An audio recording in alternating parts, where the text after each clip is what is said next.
Hello again, I am Jim Bob and welcome back to F1 Manager 23 Hardcore on PS5. Tonight it's round 9, we're heading to Montreal for the Canadian Grand Prix.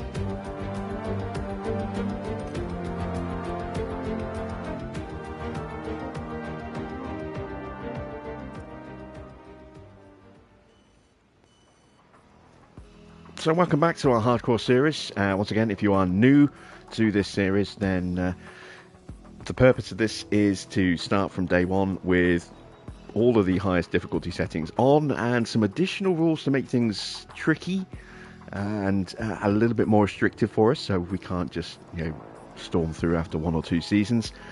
Those rules and regulations that we've added are in the video description, so do check those out if you are curious. And we started the season brilliantly, has to be said. Really good result in Bahrain.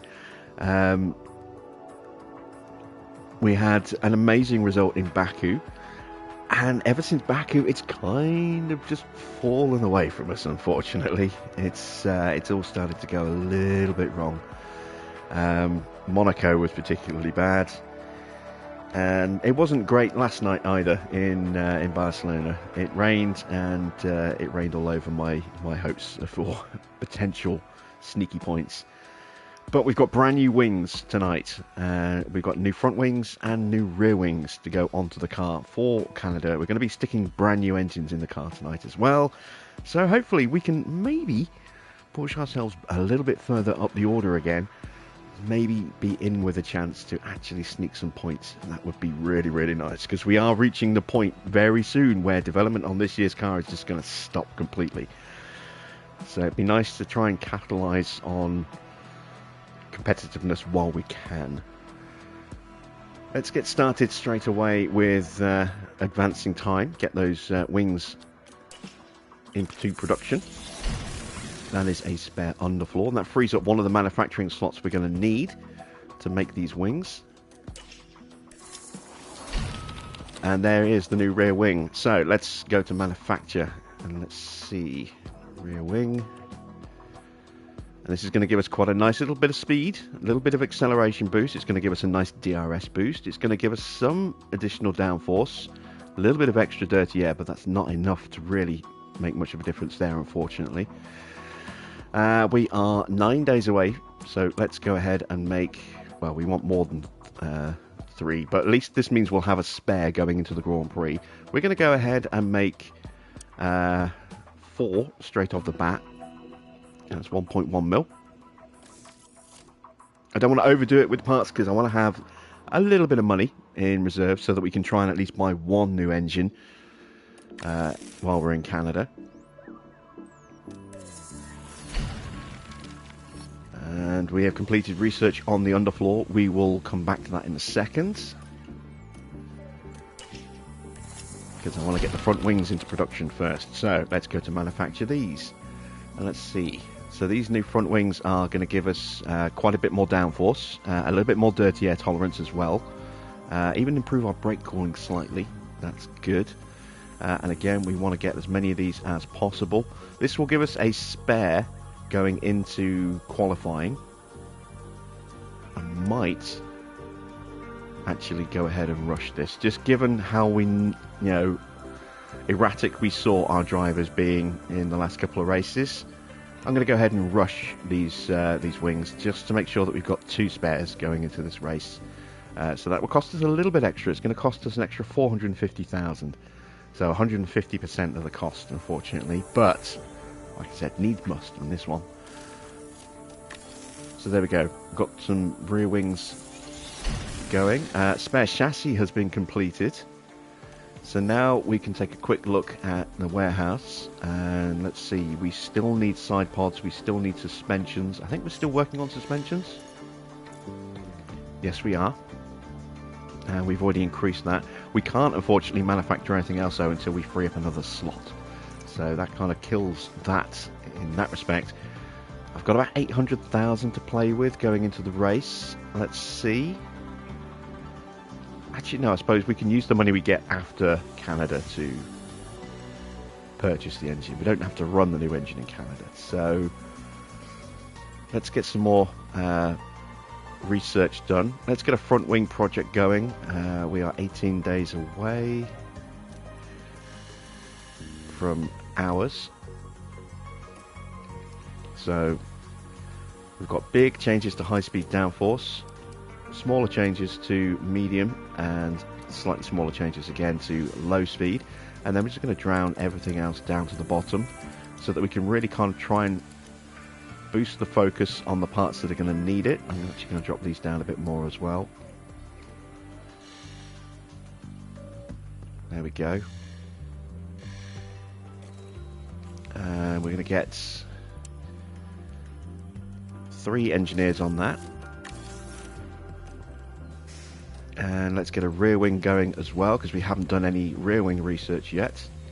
So once again, we're going to drop these down, just get some, minimal gains on those. We want to focus on improving our downforce generation.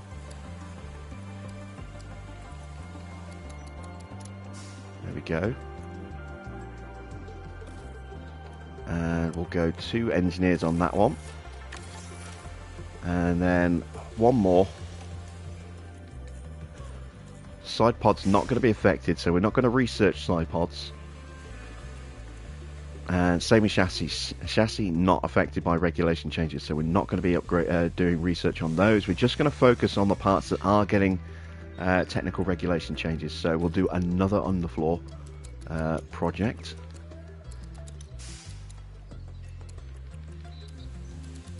There we go. And just 1 engineer on that one. Right, evening Baron, evening Turf. Any Red Bull Academy drivers I plan on scouting in this series? Already have scouted a couple, and we've got more on the shortlist to scout as well. Alright, so that's left us with a little less money than I was hoping, but I think that's probably important to get those bits done. If we can get a decent bit of luck going with our sponsors, maybe we can get a bit of extra cash as well. And this is not what I wanted to see. We deliberately ignored the problem because we needed to get those wings out. At least that managed to happen. But now we have to shut down the wind tunnel for 20 days. And it's going to cost us 800,000. And if there is a fault,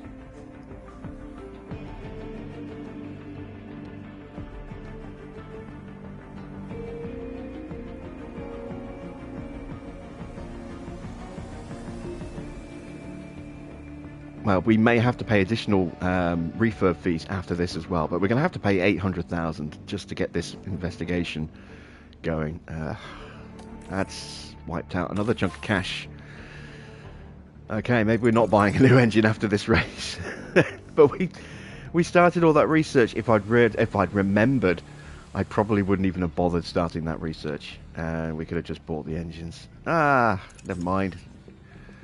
We got a wet race at Canada as well, but it's only probably going to be partially wet. I reckon we're still going to get some dry running in the race itself. Okay, let's advance time again. Gearbox in poor condition, yeah, about that. Got our scouting back on Dan Fallows. Let's take a look at Dan. And yeah, big step up. Big step up. Front wing is 10 points better, rear wing 8 points better, just 2 on the side pods, 4 on the underfloor, 7 on the suspension, and just 1 down on the chassis. He would be a massive improvement. Let's take a look at contracts. Yeah, Eggington is out of contract at the end of the season, so I'm going to have another crack, I think, at trying to persuade Dan to join us for next season. We will have to pay the signing bonus now, though, but at least we'll have that locked in. So bring him in next season.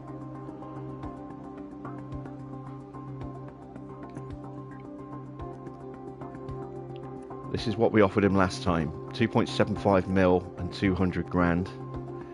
Let's see if our upgrades to our facilities have made us slightly more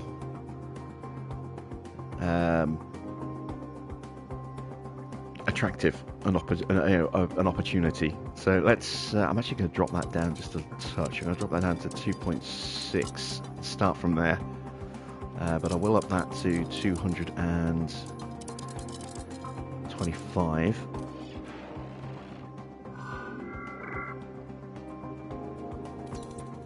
Okay, he does want more money. Let's go back to the 2.75 then.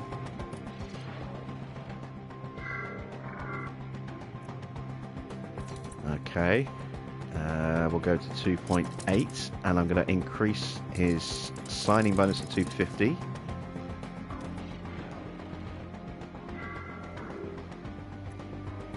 That's still not enough. Ooh, that's almost $1 million more than he's earning right now. Staff contracts in this are horrendous because they just want so much money compared to where they're, what they're earning where they are. We're going to have to go up to 3 million for this, I think, but it will be worth it.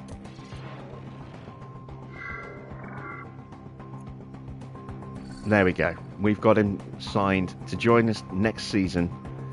It's going to cost us a lot more than I was hoping it would cost us, but he will be a massive improvement on Jody Eggington. So we'll make that commitment now. Oh, and that's put us into debt by 18 grand. Ugh. That's not so good. I really hoped we could avoid going into debt. I'm surprised we did, actually. Never mind. Evening, Mr. Water. Good to see you. So there is the you're in debt email that we've been so good at avoiding so far. Hasn't affected the board's confidence yet. How are the board happy with Barcelona? Barcelona was terrible. Maybe because we achieved the sponsor goals. I don't know. Yeah, I wasn't happy with Barcelona.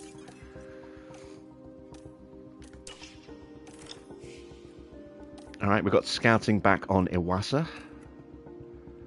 Let's take a look at him against Lawson. Lawson being our kind of benchmark. We know the pace stats are always going to be lower because we've been deliberately working on Lawson's pace stats, but it's everything else I'm kind of looking at as well. Iwasa's looking pretty close everywhere else in comparison. Not too far down in the reactions and accuracy. Better in defending, better in adaptability, slightly better in smoothness. Not too far off in control. Its braking's pretty poor. We'll have to really focus in on that. But, yeah, okay, so we've got a bit more feedback on Iwasa. Let's continue to scout the ones that we bookmarked. Let's have a look at Fittipaldi. He started to pick up his performances in this year's F2 season since Teo's sort of decline in momentum after that sterling start where he scored 4 wins in a row. He's kind of dropped off a bit. Alright, the front wings are done. Good stuff. So let's go to our car setups. It is the day of the Grand Prix, so we want to see how much of a change has this made to our car. So we're going to install the changes just on car 1.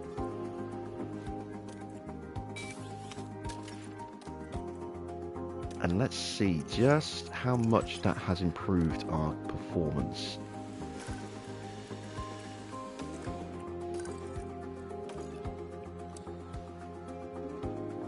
Okay, big difference in downforce. As you can see, we've gained a few ranks, in low speed, which is important.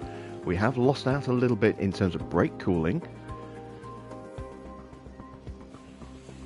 But let's see what those differences actually are. So it's quite a big speed gain. As you can see, we're gaining half a kilometre an hour. We're even gaining a little bit of acceleration, which was already very strong. Big gain in DRS. That will help a big amount when it comes to getting some overtakes done. Not bad gains in cornering. We gained about nearly 3% in dirty air overall. Would have liked that to be a bit higher. We have lost a fair bit in brakes though. Why is that? Is De Vries running an older part on one of his... He's got the same chassis. He's got the new front wing. He's got the new rear wing. It's got the same side pod, same underfloor. Is he running an older suspension still? He is. Ah, okay, so let's install that on car 1. So he should have been gaining brake cooling, not losing it. So let's have another look at that again now.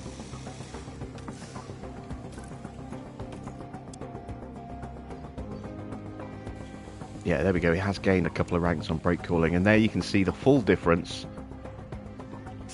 now that he's got the correct suspension on as well. So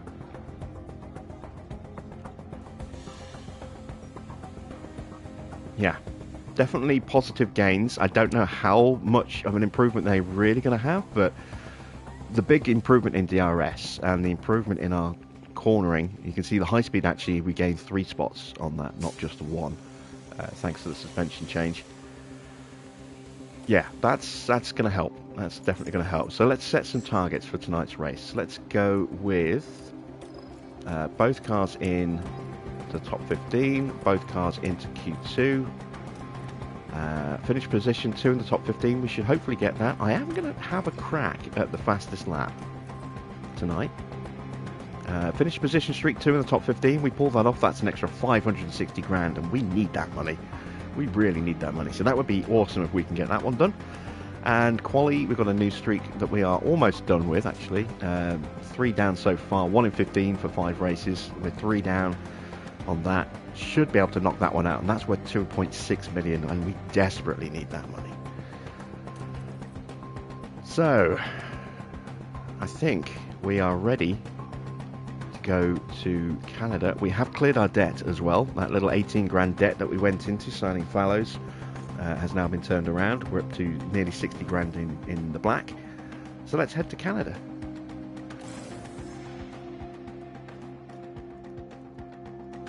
Formula One has arrived here in Quebec, and we're excited to get underway. On a man-made island in the heart of Montreal is Canada's Circuit Gilles Villeneuve. This unique track circles the outline of the Ile Notre Dame, giving plenty of challenges to our drivers between the tight corners and a long final straight. With a flat-out section of over a kilometre in Sector 3, Circuit Gilles Villeneuve is a track that asks, who dares brake last? And that means it's tough on tyres and brake temperatures the whole way round. Red Bull have outscored their rivals to be at the top of the constructors' table right now. But there are a lot of contenders and plenty of races still to go. So, without further ado, let's get started.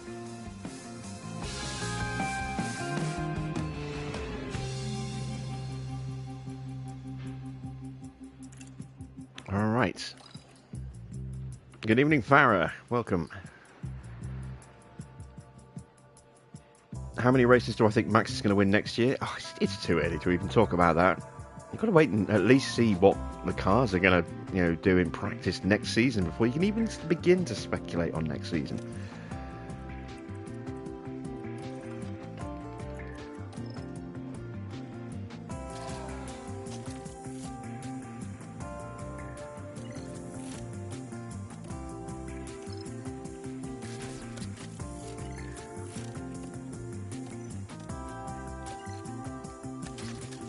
Alright, there we go.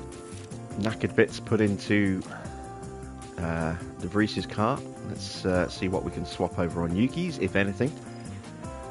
Nothing. I forgot he's still on his second set of bits. Okay. Run plan for Montreal is 21 laps. So let's go ahead and drop that in. Do the pace settings. Do that for both drivers. And before I forget, I'm going to make sure I switch Lawson's tyres over to soft. There we go. And now we'll do the setup. So, starting with De Vries's car. Let's go with a 4. Oops, wrong way. There we go. A 12, a 2.8, a 3.15, and a 0.85. There we go. And for Sonoda, we'll go with a 2.5, a 12, a 3.7, a 3.2,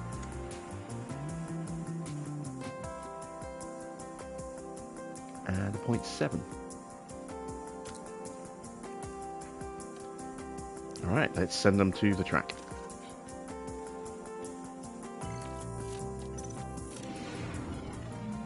You're watching last night's Robocop stream. Yeah, it ended a bit abruptly. The stream just quit on me. It just I don't know if it's a hiccup with the internet or not, but it just stopped, and I'm like, it's 1:30. I've been streaming for a couple of hours. I'm tired. Screw it. I'll just end it. I was planning on probably going for maybe another hour, but I just thought it's not.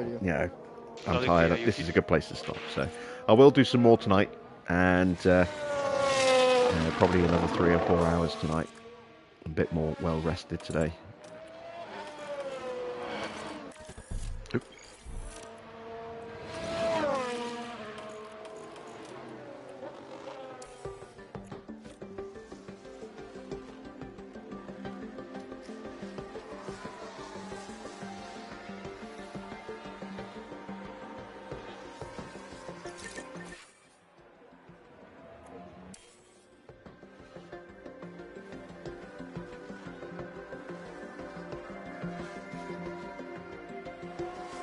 You did chuckle at the length of the first stream. Yeah, I only meant to stream for maybe 2, maybe 3 hours, and I just kept going because I just didn't want to stop. And I looked at it, it's like, okay, yeah, we've done 5 hours.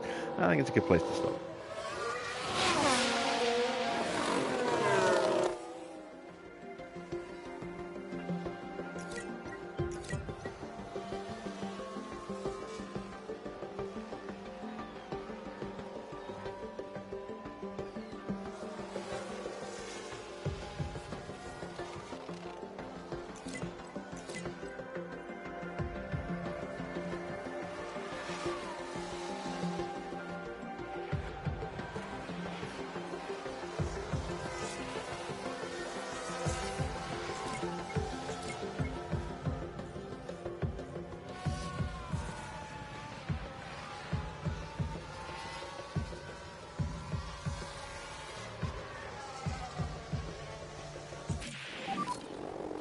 Yuki, how is the balance?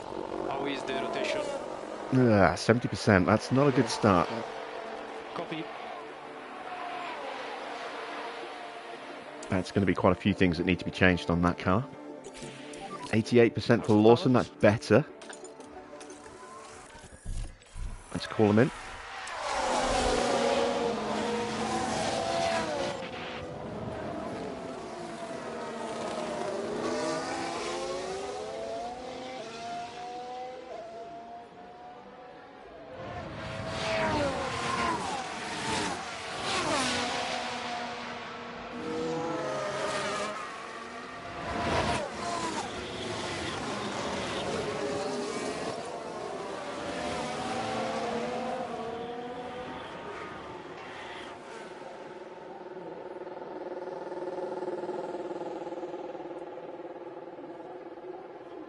Yeah, it's a good game. I don't know if it's worth 50 quid. It's very glitchy at the moment as well. You probably noticed, if you've been paying attention, when you've got the cutscenes and you transition from shot to shot, you keep getting this little weird glitching around the edge of the screen. It's a little off-putting.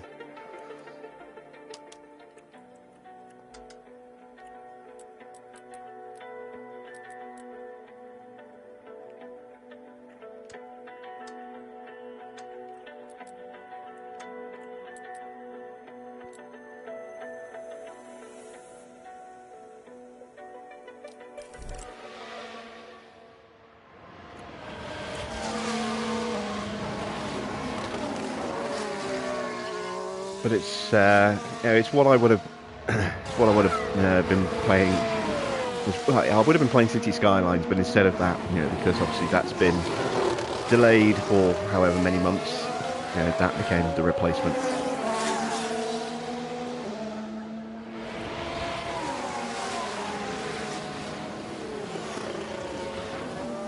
But if you're going to, complain about 50 quid for, well, I'm not saying complain, but if you're going to compare a 50 quid purchase of Robocop against a 50 quid purchase of Kong, there is no winner. There is no comparison there. There is very much a clear winner as to which is the game to put that money into. It certainly isn't Kong.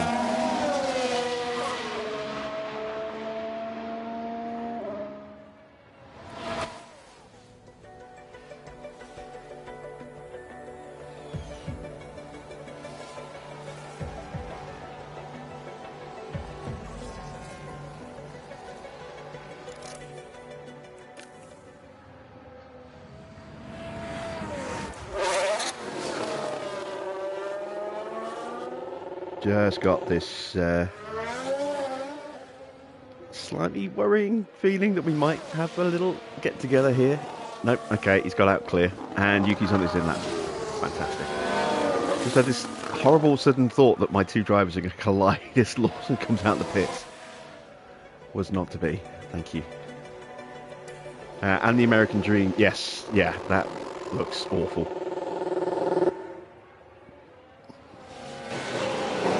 You haven't seen any footage of Kong, and you don't intend to. I watched about 20 minutes of it, and that was enough. That was more than enough.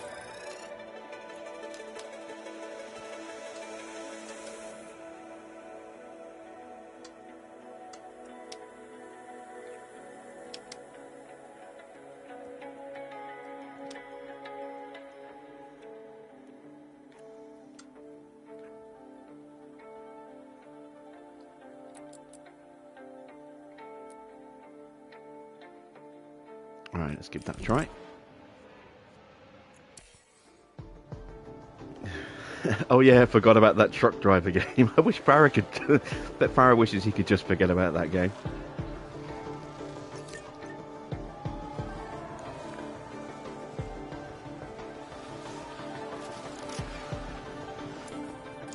I will never give Sedesco money.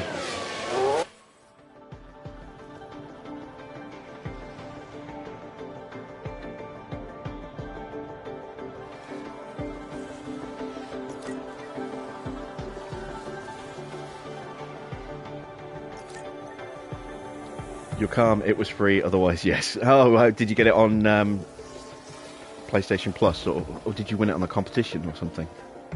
I think you... Did you say you won it on a competition?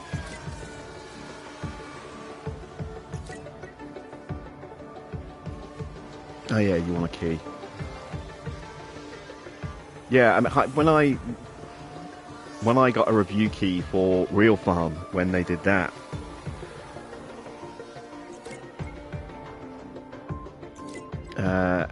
the game was okay, but it had issues, and I said, if they support this game and they improve it, then it might be worth it in at some point in the future. But in its current state, it was not worth it at all. And based on that, I was curious as to how Truck Driver, the first one, was going to turn out, but I wasn't going to jump into it. I was going to wait and see. And I waited and saw that it was not worth the wait. And since then, I've just avoided anything that Sedesco have ever done. It's like I saw the trailer pop up in my YouTube feed from on the official PlayStation channel, a trailer for the American Dream, and the very first thing that popped up was the splash, was a splash logo of Sedesco, and I immediately turned the video off and said, I don't need to see this because I know it's going to be terrible.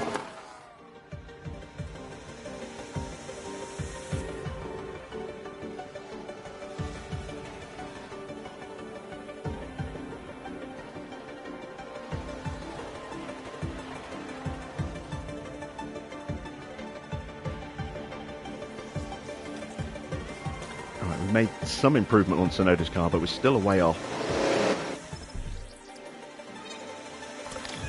Oh, yes, very much the wrong way off. Okay, let's do that with the tyre camber and push the toe up to there. Let's go...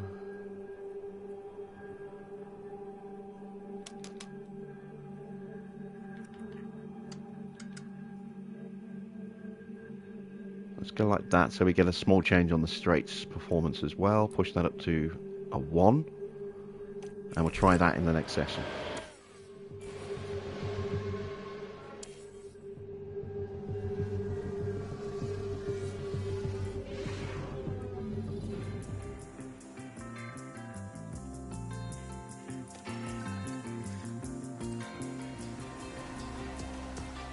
So we got the car perfectly prepped for debris. That is good.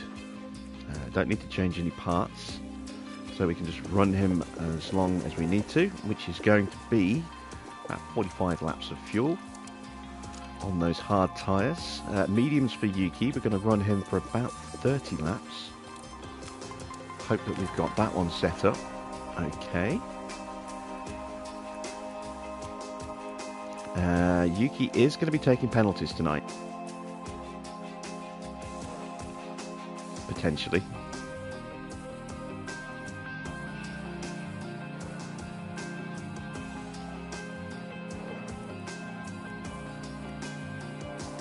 Let's look and see what's coming up. We don't want to take penalties at Austria or Silverstone.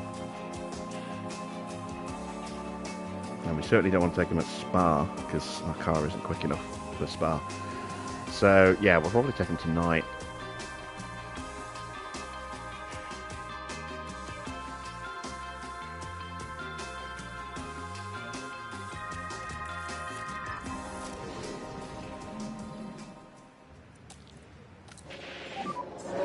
It should be green now.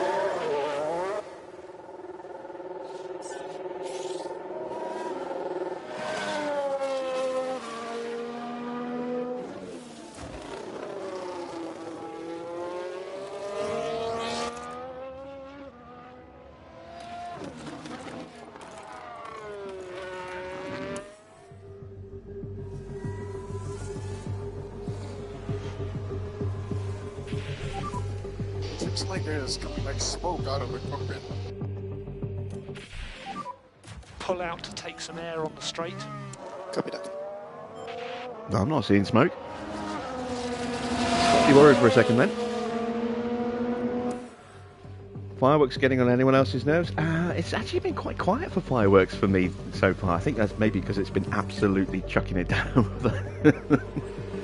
But yeah, I'm sure this weekend's going to be a nightmare.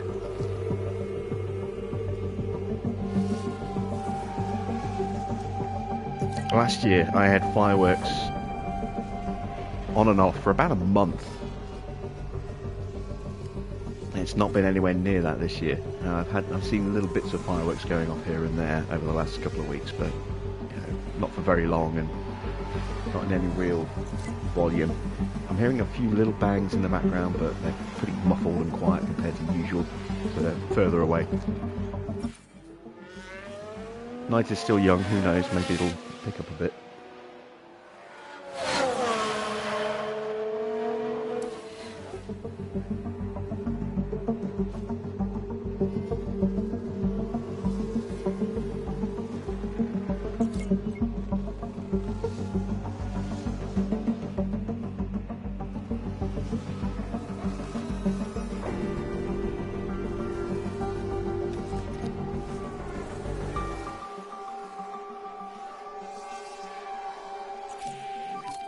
Okay, big improvement there for Sonoda, up to 93%. Still not quite there. I am going to call him in. I'm going to get this car fine-tuned, especially if we're going to be taking penalties. He's going to be starting near the back. And I think...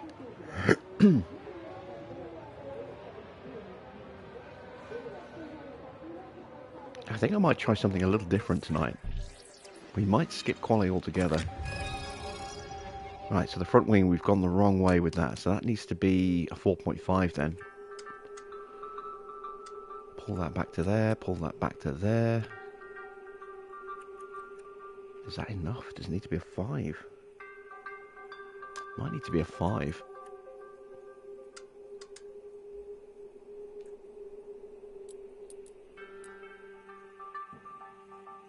Yeah, let's try that.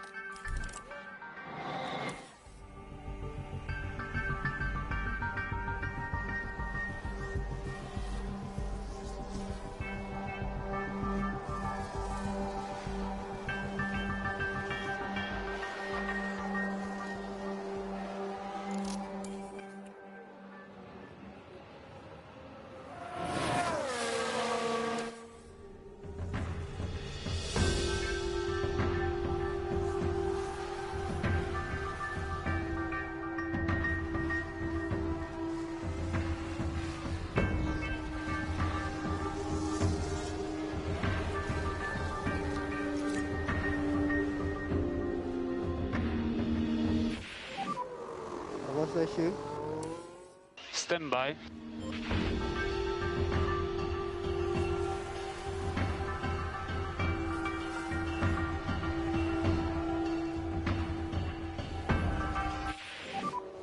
Yeah, something feels very... Stand by, Yuki, I'll let you know.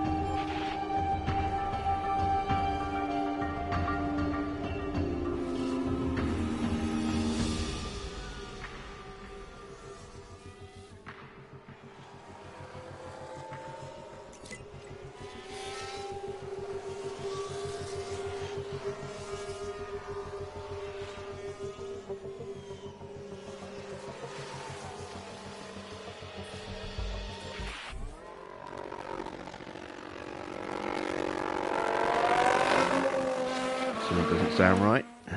There we go. Hopefully that's it's just because we're running older parts.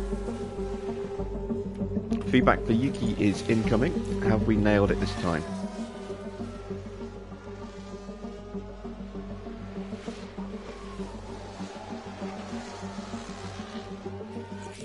Close, very close. How's the car? Happy with that. Let's call him in, and that's it for him for today.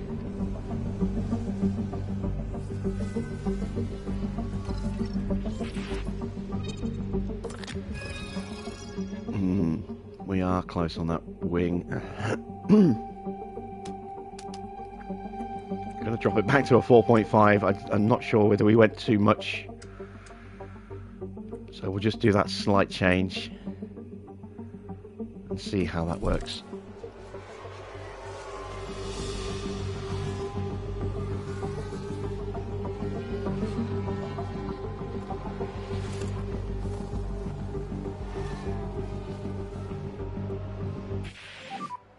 Advise me what you want me to do with tires. Tires on the low side.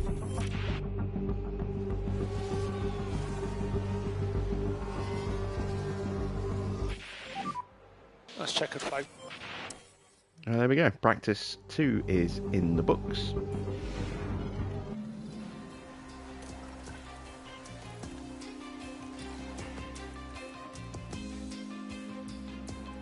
Oh yeah, we can't skip quali. We have to qualify because we need the qualifying bonus money. Okay, well maybe try it somewhere else. Maybe we'll try it at Montreal.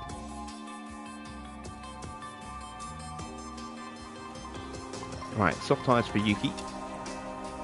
We're going to go with 25 laps of fuel. And we're going to go 35 laps with Nick DeBris, or 36, why not?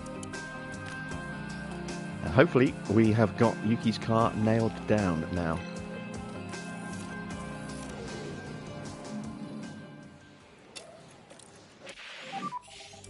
Green light now.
Absolutely vital we got these wings in place for this Grand Prix, given that long double DRS straight, and then obviously halfway around the track you've got another DRS as well. They are hugely important on this circuit. Oh, we've got a red flag. Hulkenberg's fucked up. All for the Hulkenberg fuck-ups. Do we see a replay? Yes, we do. Oh, yeah. I'm sorry about that, guys. Oh, it was right in front of us. That could have been bad. While all that was happening, the crew in the garage could do nothing but watch on. We are going to get a restart, which is just as well, because we still need to find some performance. Oh, okay. We can make that tweak there.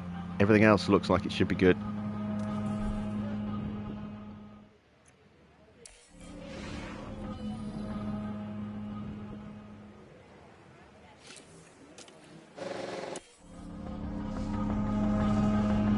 Thank you for that nightmare fuel there, Farah.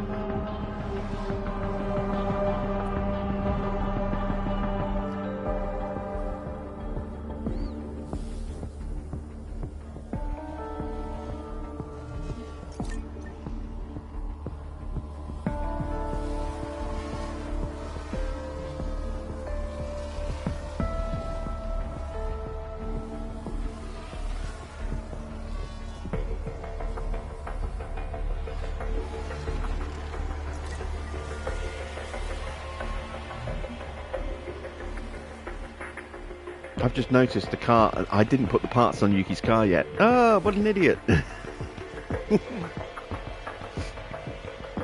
at his car part knowledge. It's 100% and it's 80 on the Breezes. I'm like, why is there a difference? And yeah, it just hit me. I didn't put the wings on Yuki's car. Luckily, we spotted that before we went into the race itself. Oh man, that could have been bad.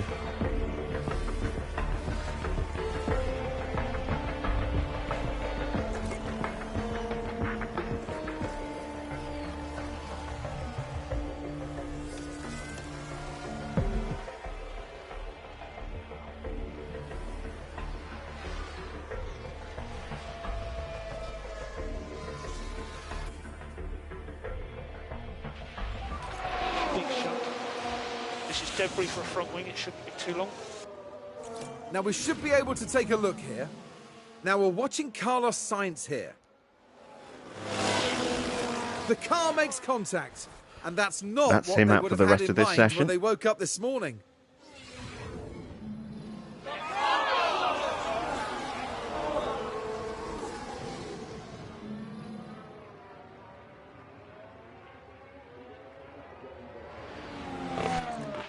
And there we go. We've got what we needed out of Yuki. So let's box him now. Stay positive. Moving. The entry. Pit limiter on. Stop in front of the garage.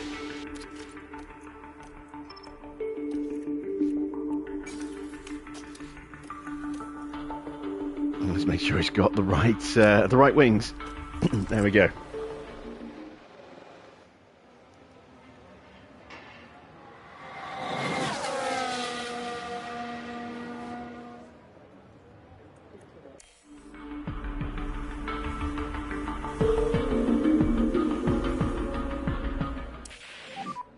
VSE ending. Let's check a flag. That's a point there, actually, Farrah. Would it be worth speaking to the shelter? I'm guessing it might be quieter there. Maybe getting them to hang on to the cat for an extra week or so, just to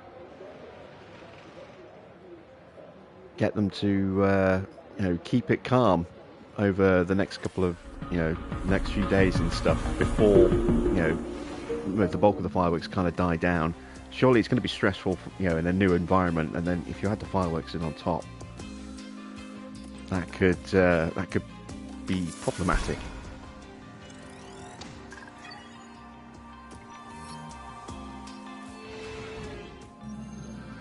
Hello and welcome to the much anticipated qualifying session.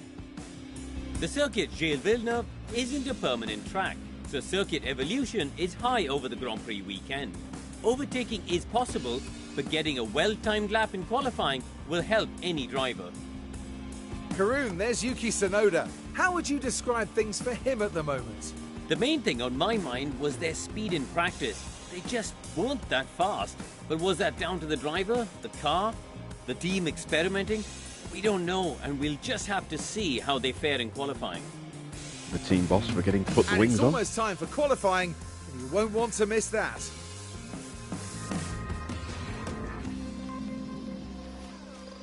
Right, let's get quali underway. So, we are going with brand new engines tonight. That ERS will be fine. And that gearbox. There we go. So, hopefully we can get some good performance out of De Vries tonight.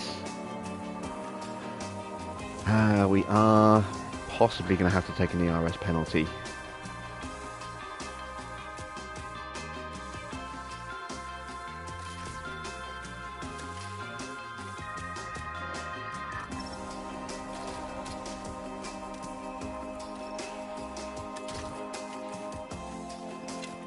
Right, 1 flying lap and then 2 at the end. Let's see how we can do.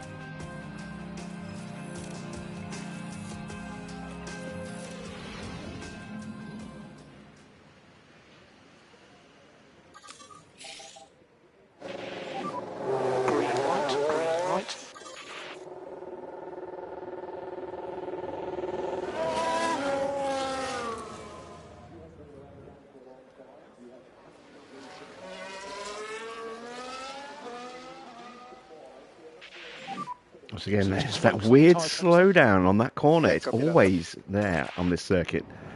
It's been there since the original version of the game. I don't know why they do that. Focus on tires and brakes. Copy.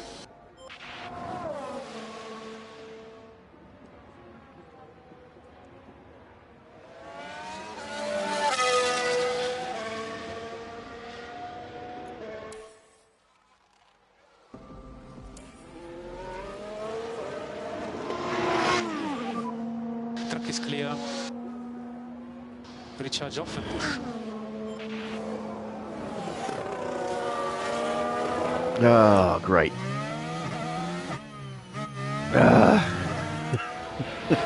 I hate that. I hate it so much. It's ruined De Vries' flying lap. At least it guarantees he'll improve in the first sector on his next run, assuming he doesn't hit that traffic again.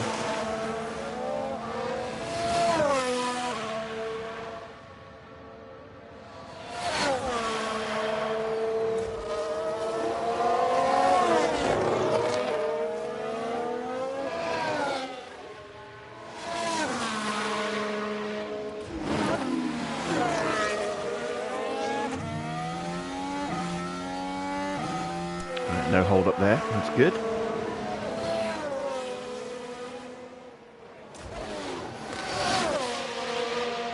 Yuki's definitely looking quicker. How much of a change is this going to make for De Vries' lap times though? Let's see what our opening shots are going to be. Obviously we know that this is a slow first sector. 1:13.6. How much faster can Yuki go? Oh, is that a little bit of hold up there coming out of the chicane? Yeah, copy that. Oh, wow, 8.5 tenths. So let's take a look. Where was the difference? Yeah, copy. Look at that, he lost a second in the opening sector. A second. That's crazy.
Check confidence levels as they start their second flying laps. Not bad. Not bad. Clear ahead. Go now. Definite room for improvement in their confidence levels, and if they can improve on this first lap, they might then be able to improve on the next Straight lap out, as well track if they is get clear. into peak confidence. Charge off and push.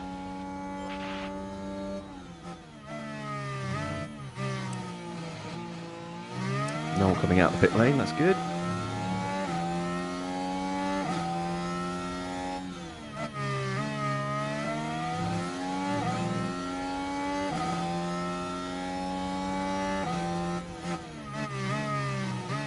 There we go, improvement in sector 1. What about Yuki? No. Oh, he's doing this thing where he just doesn't improve on his second flying lap again.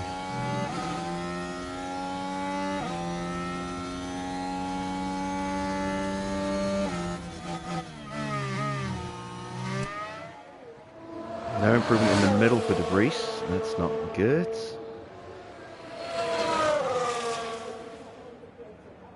No improvement still for Yuki. So, did he get held up by the McLaren, or did he actually get a slipstream from the McLaren in the final sector? Let's see what Yuki does in this run to the line. Does he go faster this time?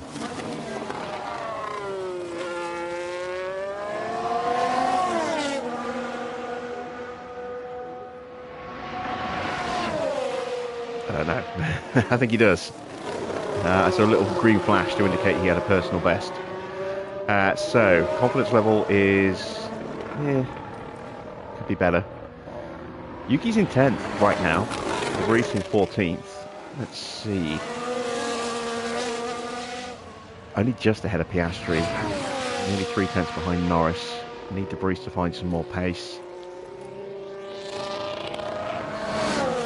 Nestled in between Russell and Ocon there. At least we'll get a clean run on this lap as well, by the look of it.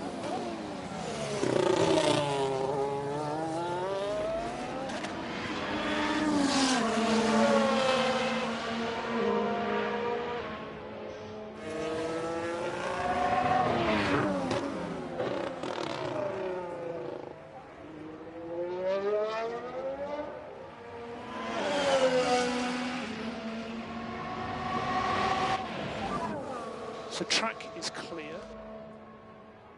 Good to push. Oh wait, we've got traffic coming out the pits. Oh, this isn't good. This is in lap.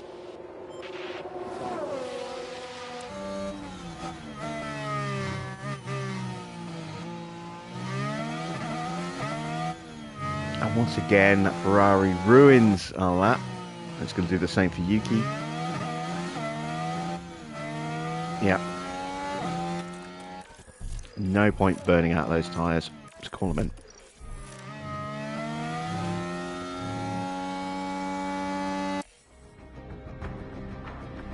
So, is De Vries going to get through?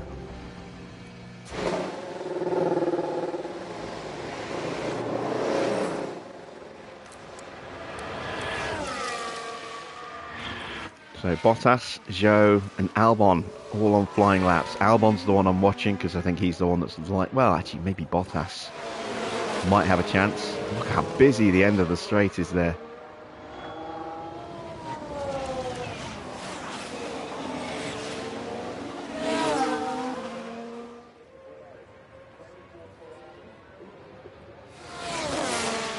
No, Bottas cannot knock us out. What about Albon?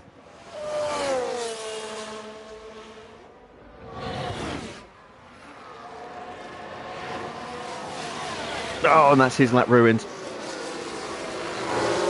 So Albon's out, I think.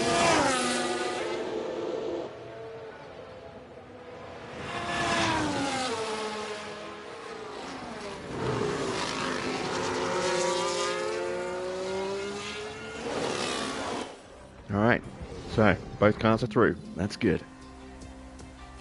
Yuki looks like he's got some decent pace going into this race. So, we know it's going to be wet. I am thinking of not running either car.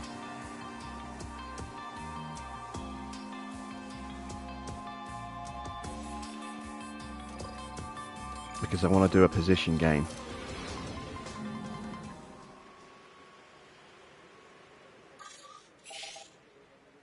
Yeah, we're not going to run either car.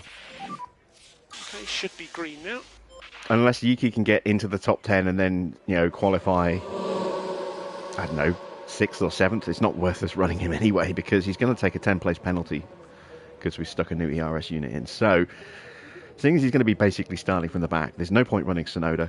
If we're going to do a position gain, I need to be able to at least overtake one car with Nick de Vries. So...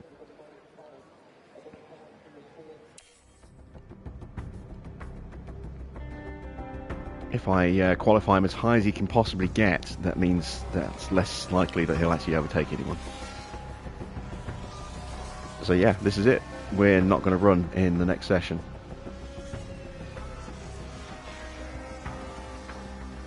Because you can't do a position gain on just one car, which is really frustrating. I really wish you could do that on just one car rather than both.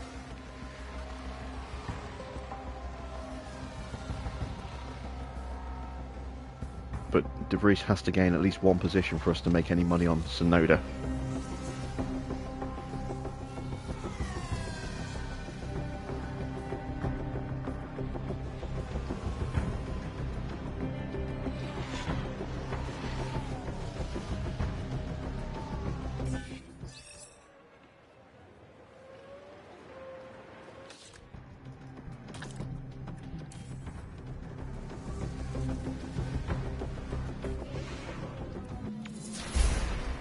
There we go. So we're out of qualifying. Let's take a look at Q3 results. And it's going to be Leclerc on pole. Ahead of Max, then Sainz, then Perez, then Alonso and Russell, Gasly and Stroll, Hamilton and Magnussen. Well, there's nothing quite like it. Welcome along to race day. Named after the legendary Canadian driver, the circuit Gilles Villeneuve has been host to plenty of first-time winners. Jean Alesi, Lewis Hamilton, Robert Kubica and Daniel Ricciardo all got their maiden victories here. A sunny day here with only a few clouds in the sky. If things stay this way, the weather shouldn't pose any challenges to the teams. But don't forget, there's always excitement in Montreal, and the odds are that this will be another Grand Prix to remember.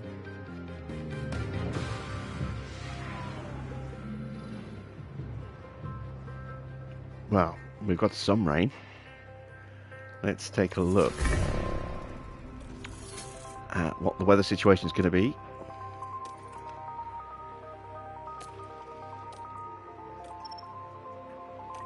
It's going to be wet very early. Ah, that's disappointing. I was hoping for more dry running than that. And that's going to be inters pretty much all the way along from about lap 14, 15 onwards.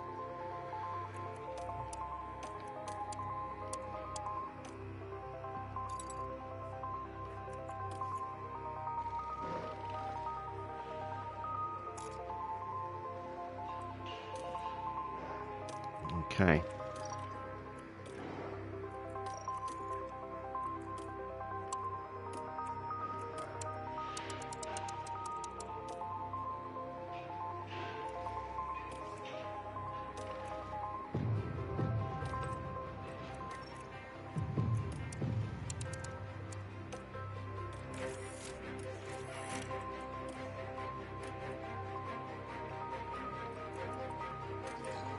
Not going to take any fuel out. Going to be quite aggressive with fuel. Let's get that position gain started. So,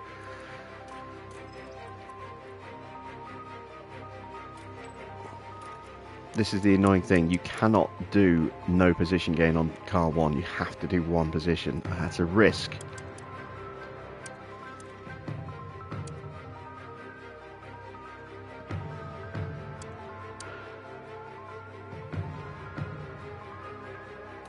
We're going to go for 12th place with Yuki. It's a big risk, this, but we need that money.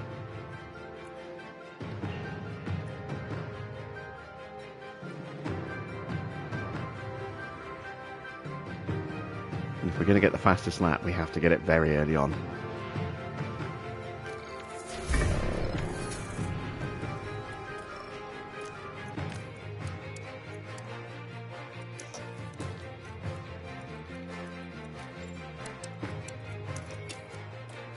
All right, here we go then.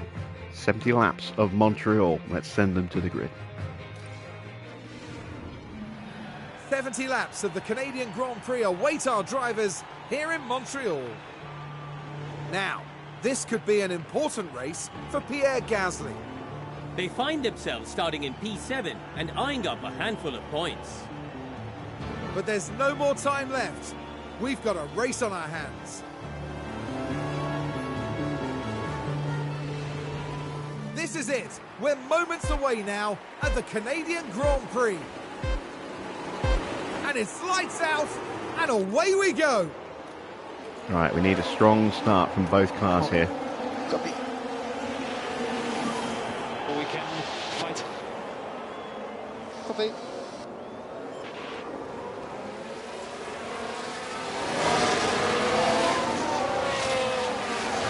Grease is down a place already. That's not good. Tsunoda somehow failed to overtake got overtaken off the line when he was in last. So I'm not quite sure how that happened, but that's already impacted his confidence negatively.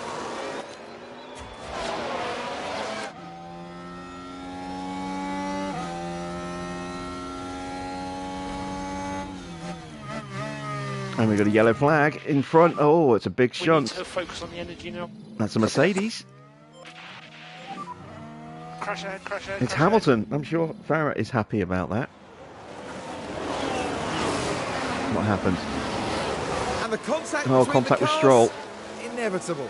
Who was at That fault? might be Stroll's fault, Well, actually, definitely turning in on him. I fingers don't being know. Let's have a pointed. look.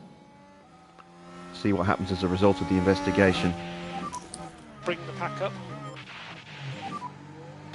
Charge on. Copy. Slow down. Copy. Back off. Norris is in ninth. It is a penalty for Stroll. I had a feeling it might be. Just dropped Hamilton to the last place on the grid.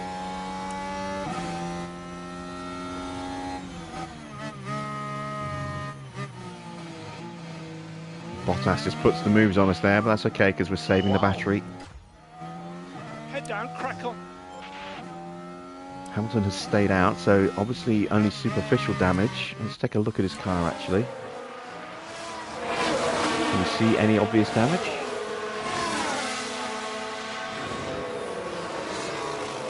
A little bit of front wing damage, nothing substantial. Let's check out Stroll.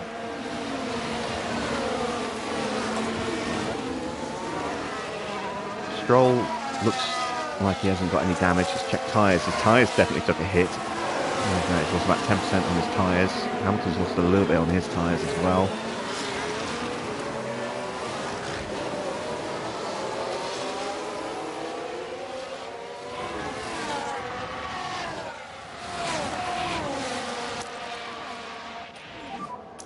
Use energy. And now it's time to start pushing. DRS enabled. How much does overfueling by bit really affect? Overfueling allows you to, push your braking distance, shorten your braking distance by pushing harder on fuel burn. So you're braking at the latest possible chance. So you can attack into a corner better. It gives you more of a chance to overtake someone in the braking zone. And obviously will increase your lap times, but it will also add a little bit of extra tyre temperature onto your tyres because you're pushing the car a little bit harder. It increases the chance of you having a lockup or running wide, making a mistake. And your car will be heavier as well, so you'll be a little bit slower in the acceleration zones.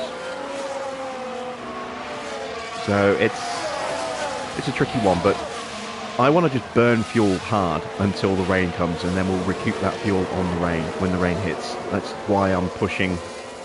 That's why I didn't underfuel where I would normally. I wanted to try and be aggressive while we have the DRS, because once that DRS disappears, it's going to make it harder to get clean overtakes nice and quickly.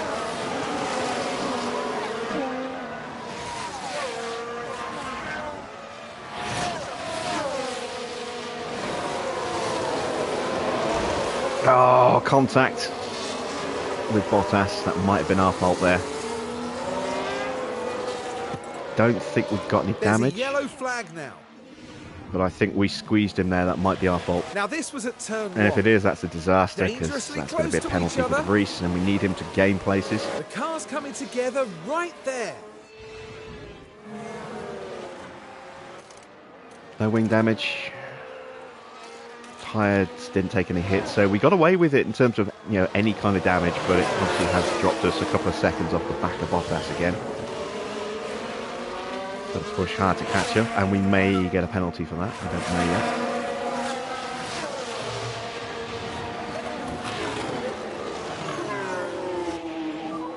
yet. Rain still coming. Copy. Nope, it's a racing incident. Good stuff.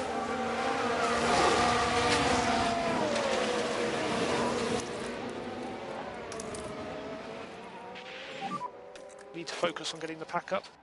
Copy. So it looks like lap 14 is when the rain's going to hit. Start pushing these tyres a little bit harder now. Let's go and get him.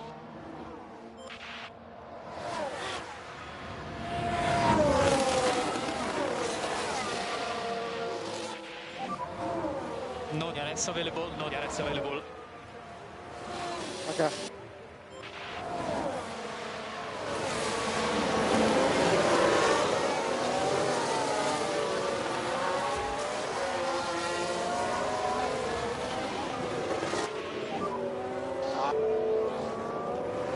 Just get back on it.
Free to use the energy when you want. Yeah, copy that. Yeah, rain. Copy that. Overtake button. Focus on bringing the pack back up. Copy that.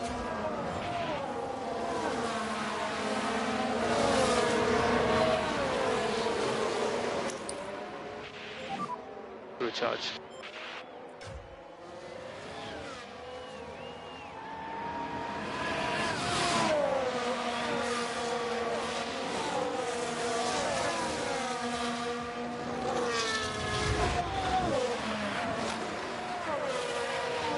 We want to get ahead of Piastri if we can before we have the box, because I think we can pull out some a bit of a gap.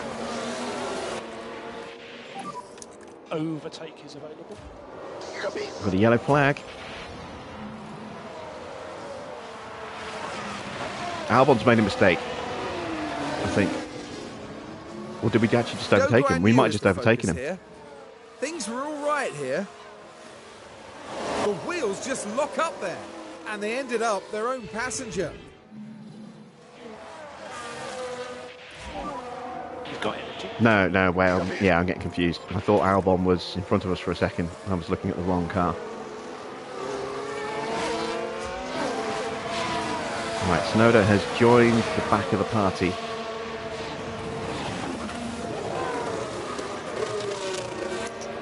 Make sure he gets into that DRS zone. Pressure on the overtake.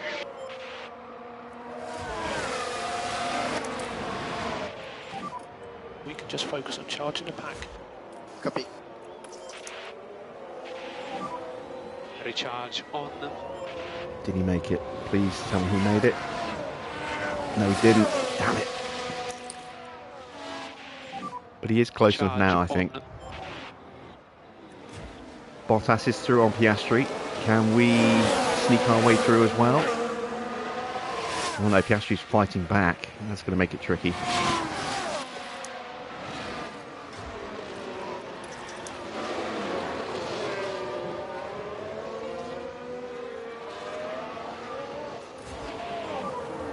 Charge on.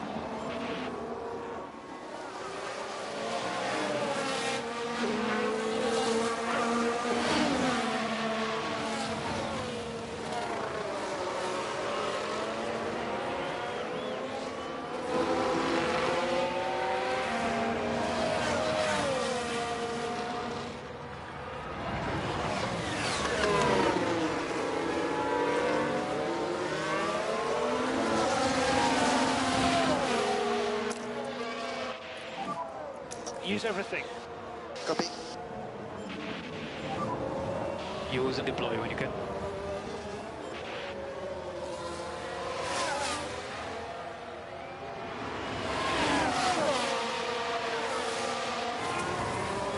Right, Tsunoda's going to get Albon here. We're close to the back of these two, so we might be able to jump one of them. Can we follow through against Bottas? Look how close this is.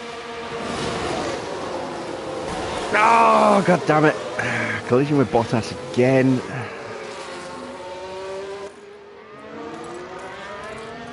And we've had a crash on track. Major front wing damage. So here I we was go, concerned heading into something turn like that one. might happen with three cars Pushing so a close bit together. Too hard at this point. And there, I the think that cars might be make Bottas's contact. fault. And I having hope seen it's it back, Bottas's fault. I think it's pretty obvious who was at fault. It's showing us though, which makes me suggest it's our fault. And for the crew watching on in the garage, It's too early to box. I've got to stick with that damage, unfortunately.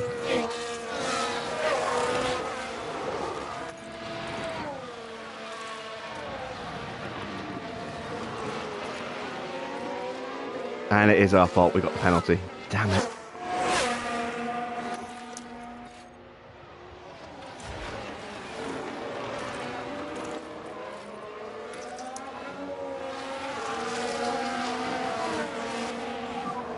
I was hoping to be able to switch our drivers comfortably without any drama. That is certainly not going to be the case now. Hamilton all over the back of us. We're going to be so slow out of corners. I need to wait one more lap maybe. You know what? It's too late to make the decision now. We'll box him next lap.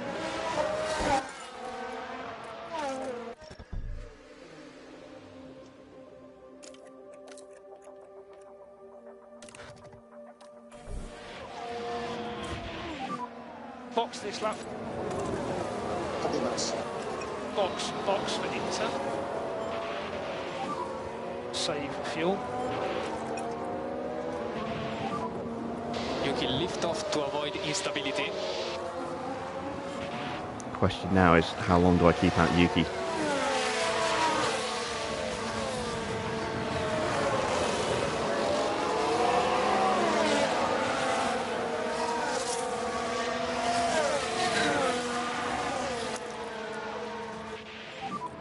Overtake button.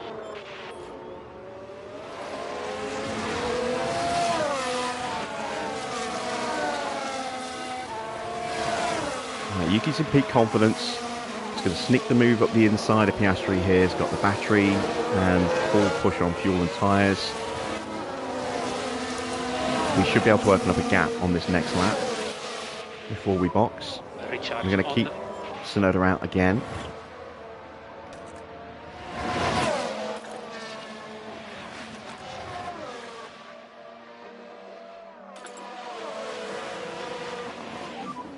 In the pit lane. Copy. So this is going to be a slow stop. 5-second penalty and a wing change. We're looking at about 13 seconds here.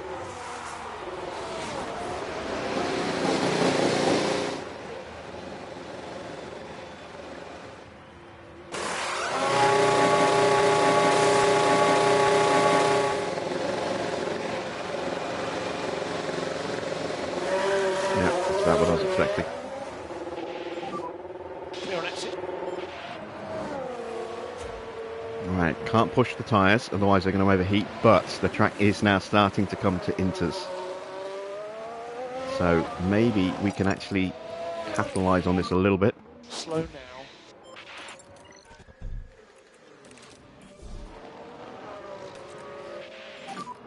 Box. Copy. Okay, we box for Inter. Overtake available. And slow down, Yuki. Slow down.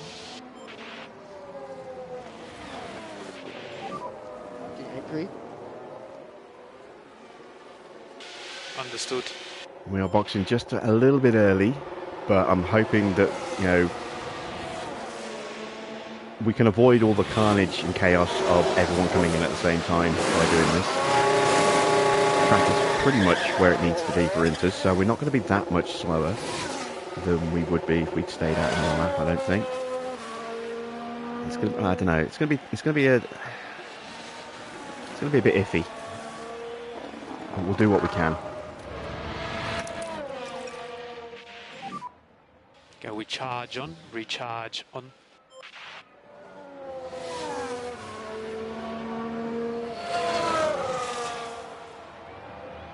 And now you see why I wanted to make sure I had 2 spare front wings going into this Grand Prix.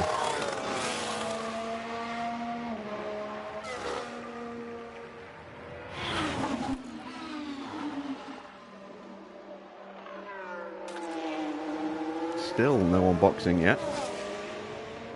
Front runners have all gone round and they're going through the first corner now. It's a big train as well. Alonso a little off the pace. Maybe it's not as big as I thought. You've got the top 4 in nose to tail running.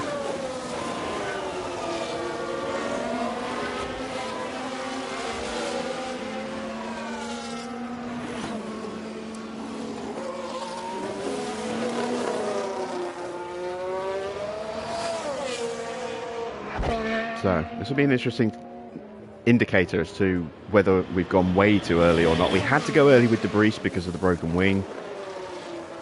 We'll see what he does across the line. The track is now definitely in inter condition, so I think this might be the lap that everyone boxes.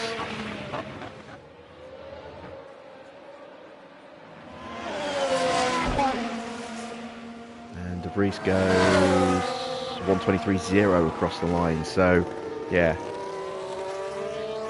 Given DeVries's piss poor confidence right now, that's not too bad.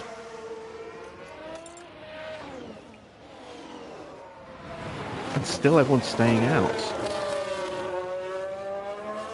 Now I'm second guessing myself as to whether or not I should have kept Yuki out there. Hulkenberg boxes. So maybe everyone behind Hulkenberg will start to box. He has gone for inters. Everyone else is staying out. Hamilton gets past Piastri.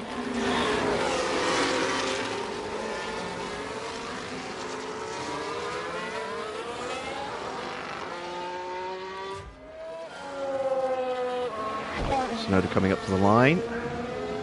Cars in front of us are doing 1:23s. Tsunoda does a 1:22.7, so we are on the right tyre.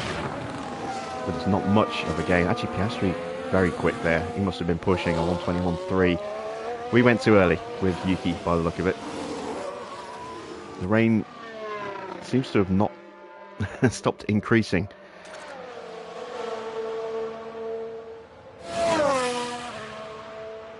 De Vries does a 1:23.0 across the line. That's okay, but yeah, he's going to get caught and lapped very quickly if they don't box soon, which would not be good. Because that's 4 cars in very, very quick succession that are all going to, well no, 5 now because Russell has joined that queue. that we're going to have to pull over and let through. Let's give him some battery. Use energy.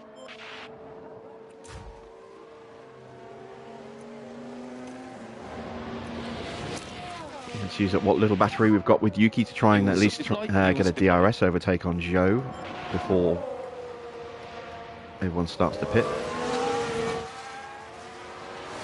Sargent's in now.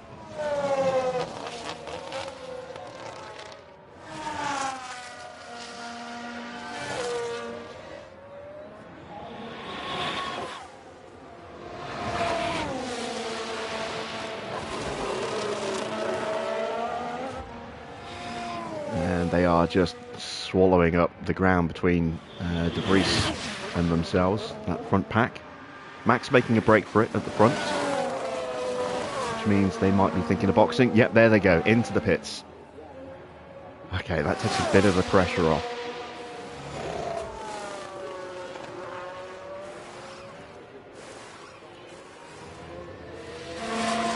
Also means we're going to see a flurry of activity this lap from everybody else now as well.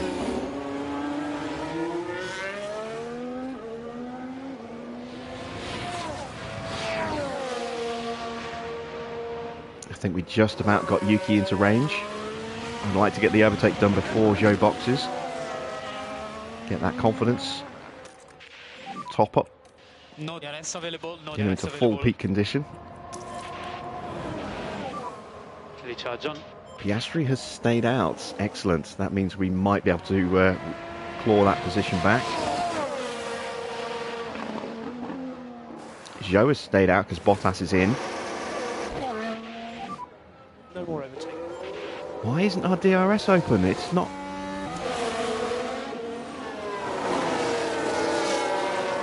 The DRS should be open.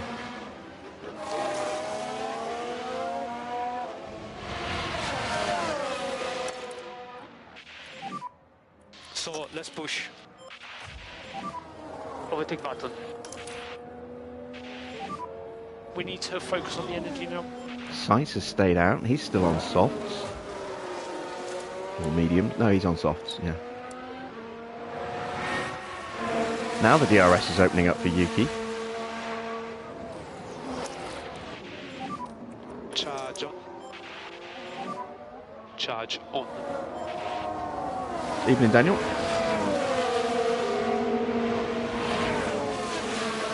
Ocon and Norris are in the pits.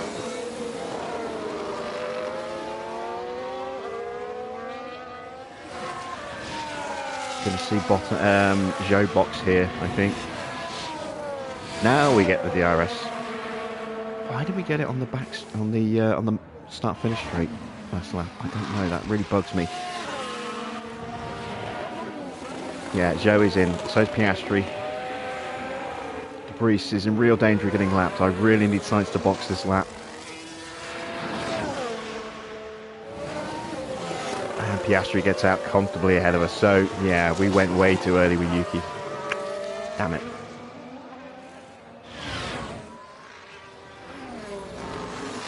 What's the most important thing to upgrade on an F1 car? Whatever is the most lacking. So if you're really struggling for downforce, work on your wings and your underfloor. If you're really struggling for drag, a good side pod, a good chassis can really help with that. Charge on, charge on. A rear wing will also help with drag reduction. If it's DRS that you're struggling with, again, your rear wing. If it's braking, then front wings and suspensions. If it's engine cooling, then chassis and side pods. It's just identifying where your car is weak and working on that. There is no right or wrong answer.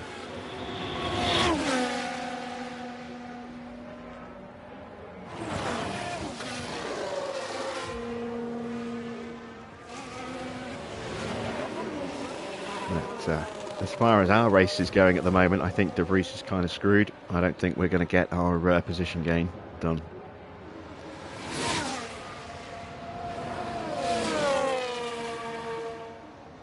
That wing damage pushed us to a point where we had to box way earlier than I wanted to. We lost a lot of time on that, and yeah, I think we're kind of screwed.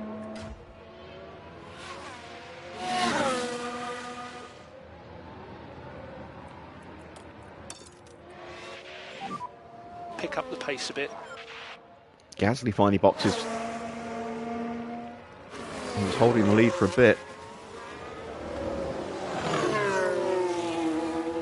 And once again, we're in that annoying period where our adaptability rating is letting us down. And our pace is just not where it needs to be.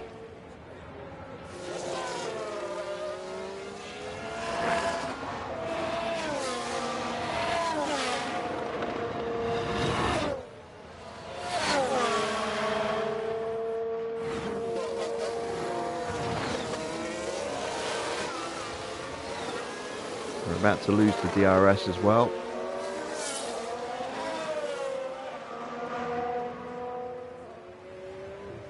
It's probably going to go at the end of this lap. Well, not even the end of this lap, before we even hit the next DRS zone, possibly.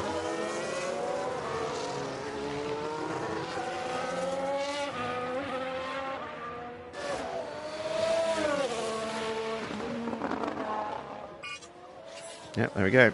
There's no more DRS.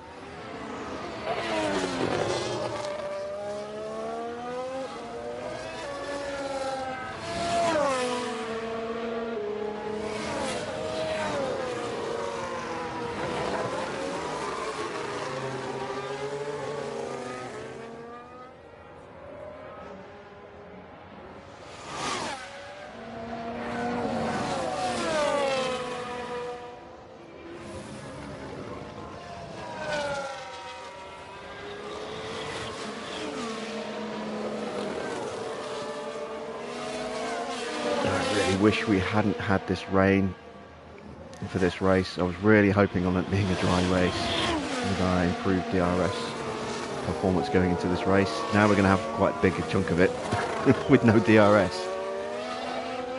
That's incredibly frustrating.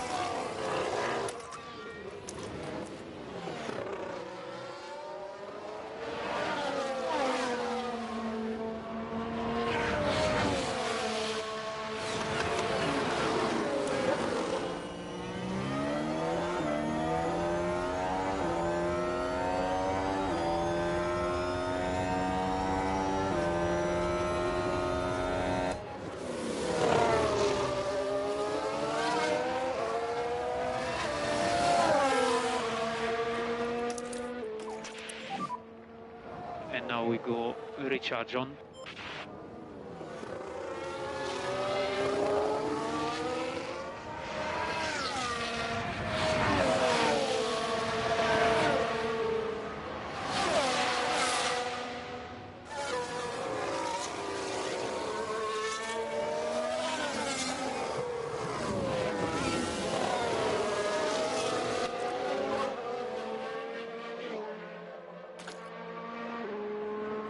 So I'm looking at maybe stopping for fresh inters later in the race. That's why I'm pushing the tyres a little bit harder. Otherwise I would be kind of preserving them.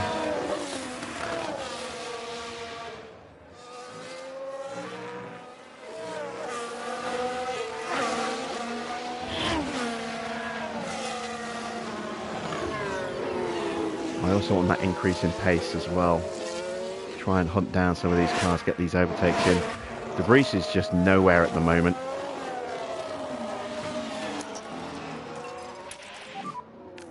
Got to give him some pace, get his confidence back up by setting some decent lap times, get him an overtake or so.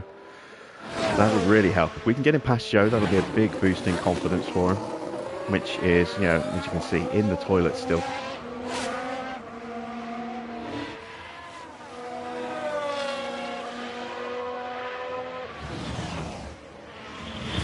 That'll help his pace immensely.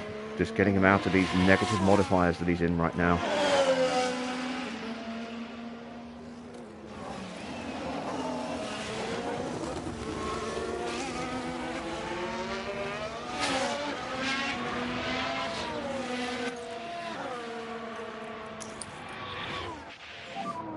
bringing the pack up.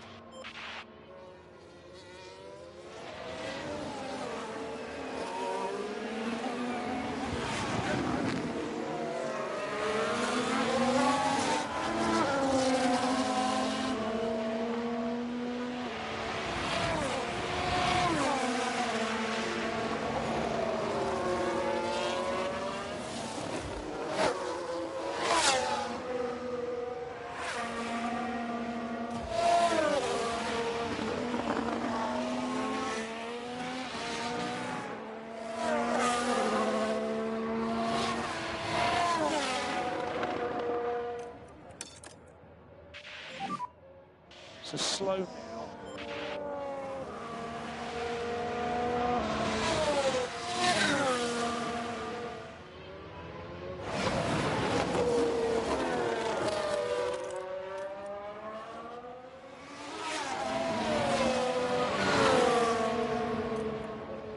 Come on, Nick.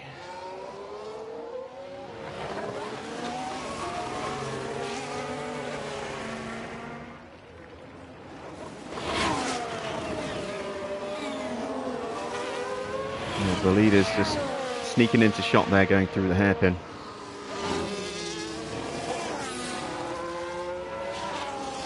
Verstappen is flying up to the back of us. He's lapping quicker than we are.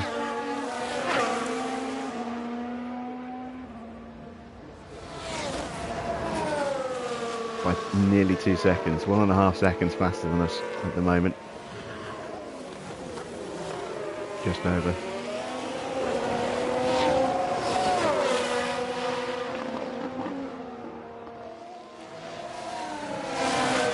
I need battery to get this move done. I'll have to just really hammer these tyres to get some battery in the car and not lose too much ground on Joe. Sonoda's dropping back from Piastri. Piastri's obviously having a bit of a push at the moment. Yeah, a 1:19.6. That's a DRS push. Sorry, an ERS push.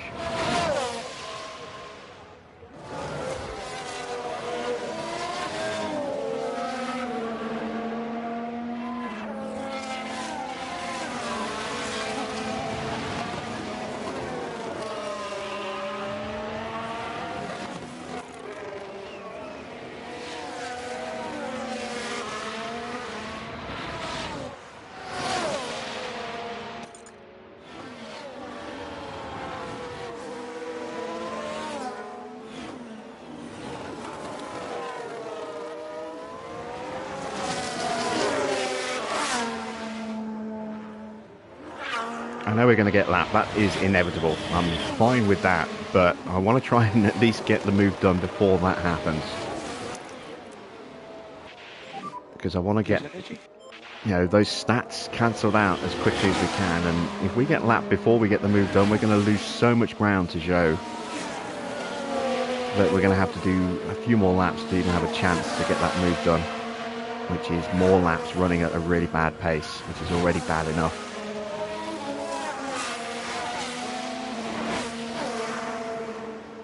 Here we go. Let's get this move done, please, Nick. Up the inside on the run to the hairpin would be an awesome place to get this move done.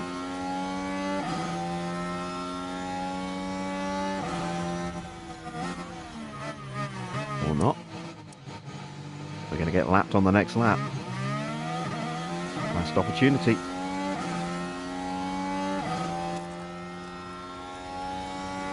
Right, he's going for the inside line into the chicane.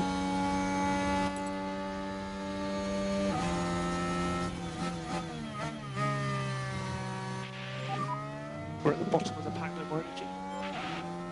Come on, come on. Come on, come on. Outbrake him, outbrake him. Inside line and battery push.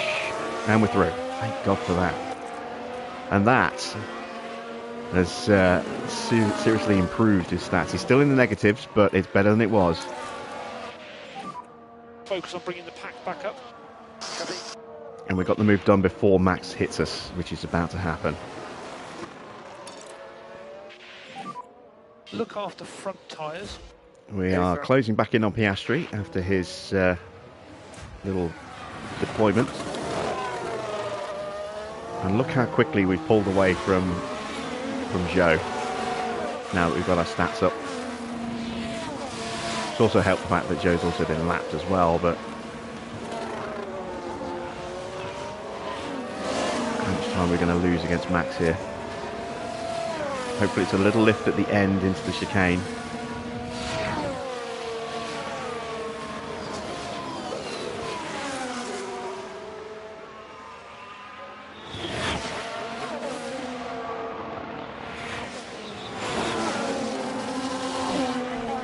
There's a lift coming out of the main straight. Oh, the Ferraris have got through. Okay, so we're still safe from Zhou. Let's stop pushing, given that we're about to get lapped again.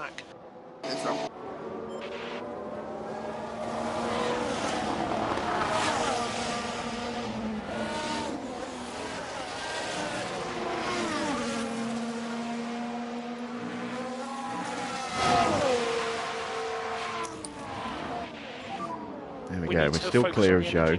Where's Perez? Oh, Alonso's got Perez. Interesting. Yuki now on the back of Piastri. Let's give him some battery and some extra fuel to shorten his braking distance and see if we can get this move done on the main straight. Stay close to the cars in front. You call these drivers the Calamity 2?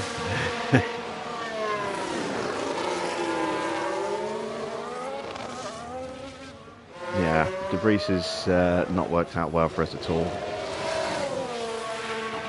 But he is still, on paper, better than Lawson at the moment. But I am definitely having serious thoughts about putting Lawson in the car, you know, after Spa.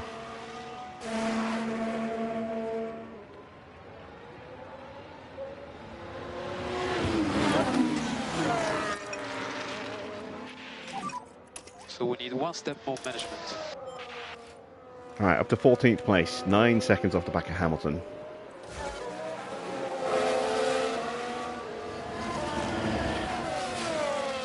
And that is the worst of the lapping done for now. No saving required. There's a bit of a gap now to Russell. About 6 seconds or so. And we're still 2 seconds clear of Zhou. Now we're going to up the pace again slightly and hope that we can stay close enough to these guys that when they get onto Bottas, we can maybe capitalise on that.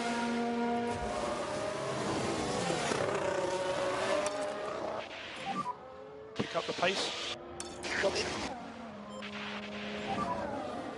We can put a bit of energy on tires.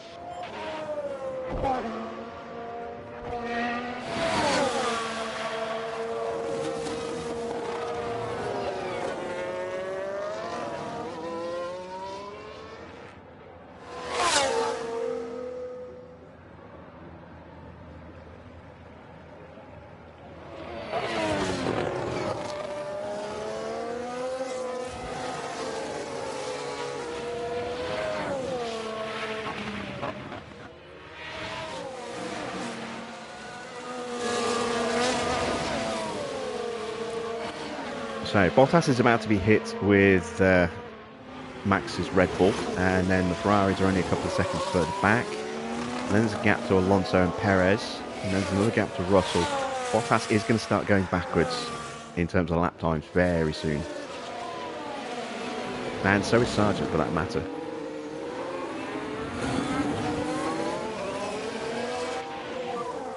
How is the track? Yeah, he's right. He's not far away from the car. It's not going to stay dry enough, long enough for us to even consider switching back onto softs.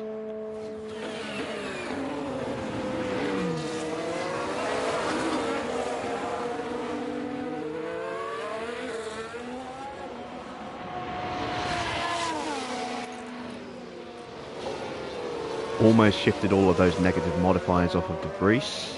Just got a couple to get rid of, and they are unfortunately quite important. Braking and cornering.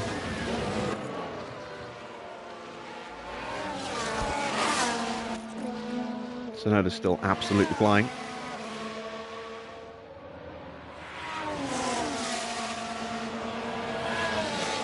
Keeping pace with Hamilton to a degree.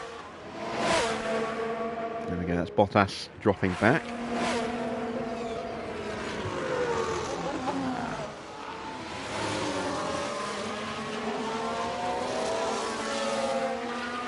And there's the Ferraris, so they're going to drop him back again.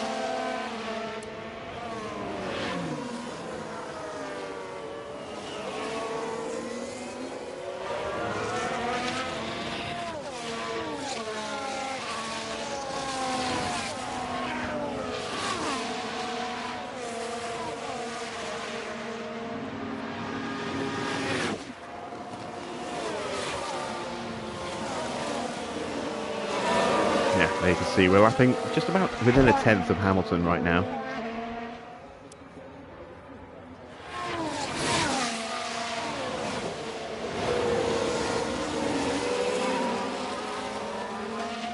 Right, move over Valtteri.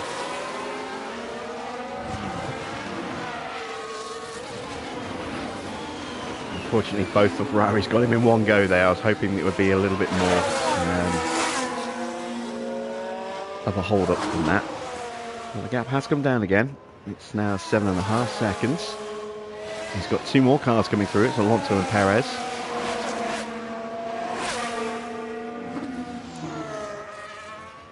We're lapping about a second slower than Russell, so he's going to catch us before we catch Valtteri, that's for sure. But them scrapping like that, that's good, because that's going to slow them both down. See the gap to De Vries is now under 7 seconds.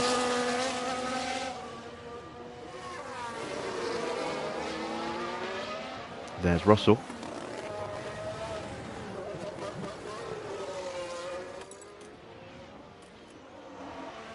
We've shifted the modifier off the braking.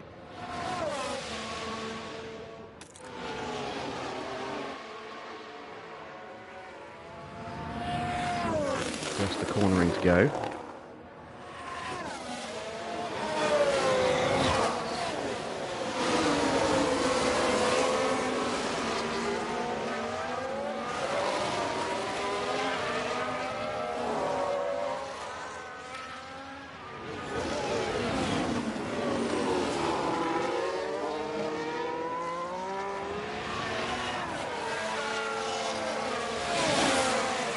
Got another 2.5 seconds out of Bottas.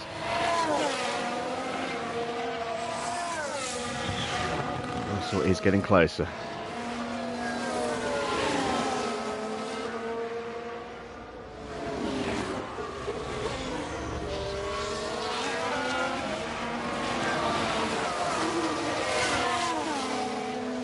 Actually closing on Hamilton and Stroll at the moment, and Hulkenberg and Norris. Hell, even Ocon as well. So it's looking good for Yuki so far. Yeah, still struggling with Nick De Vries, and that is definitely going to cost us money. 200 grand if we fail to get De Vries up into 13th.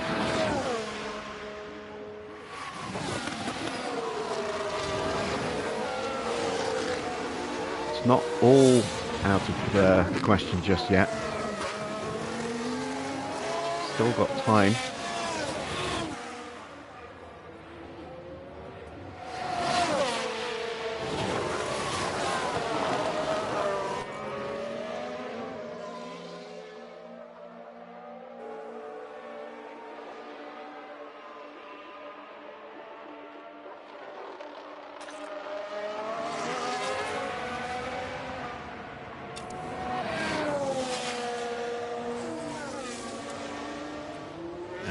There we go, just 3 seconds ahead of us now.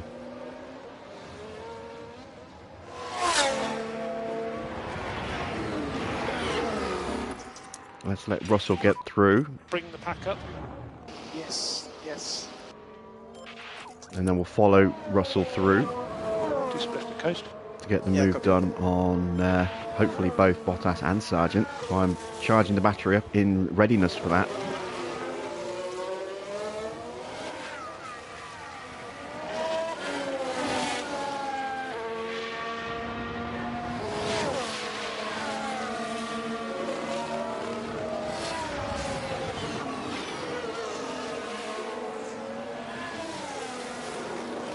was hoping we'd lift and pull over at the chicane instead of here, but at least we've got it done. Need to focus on getting the pack up. Copy. Lean on the tyres. Copy that.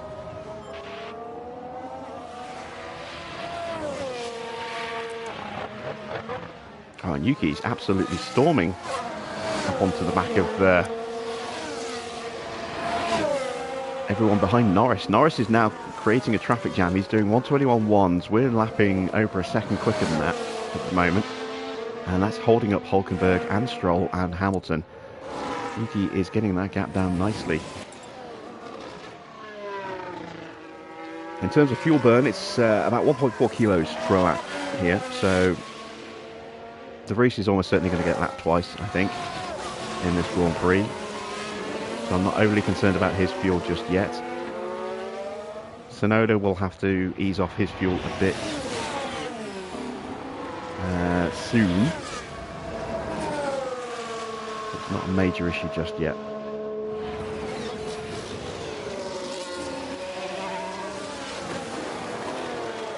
De Vries is keeping relative pace to Russell, which is good.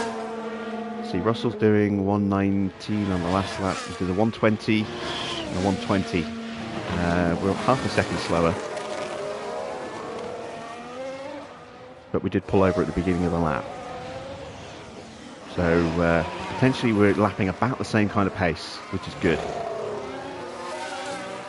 Battery's almost fully charged as well.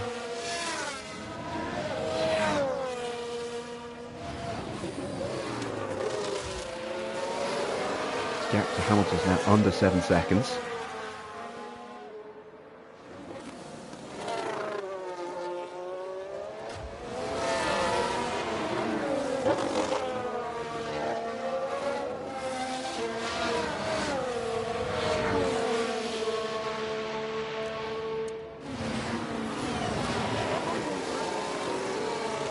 We are definitely closing on Sargent and Bottas. We're doing about a second faster than them.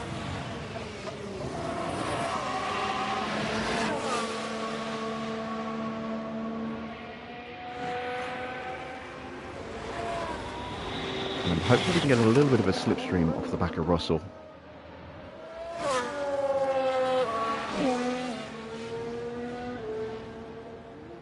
Might need to be a little closer for that.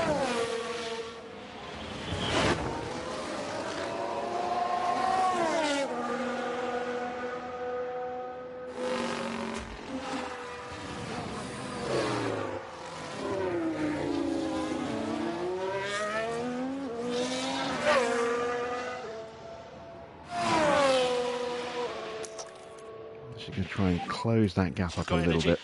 Copy. Not quite close enough to get any real slipstreaming benefit from Russell. And I want to be nice and close so that when they pull over to let Russell through, they might let us through at the same time. If we're close enough.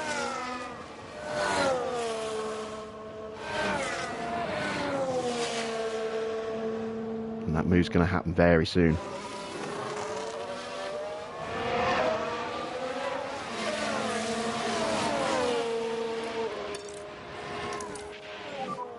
Back off. Right, there we go. Copy that. Definitely close enough to get a slipstream now.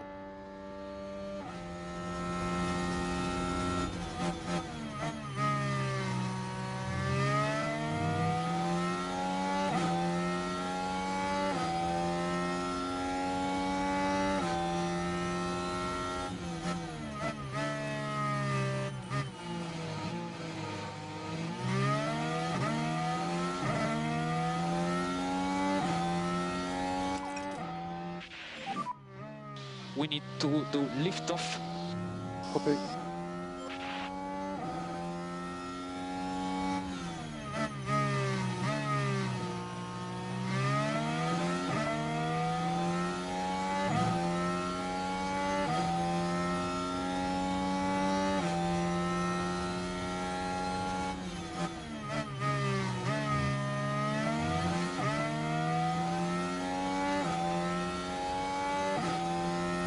Temperature's coming down.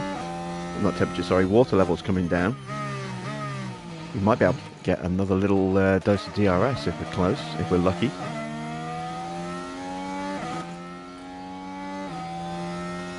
We're actually getting positive modifiers again now for Nick at just about the right time.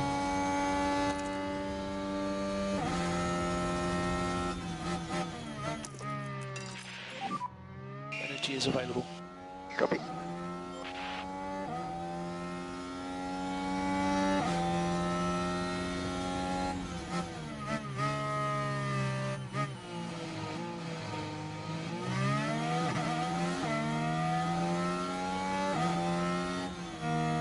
Ah, damn it.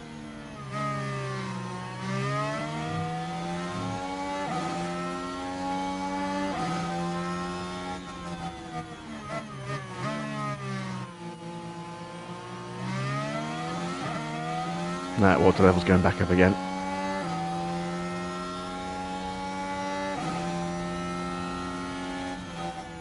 Go on, get him under braking. Ah, nearly, nearly.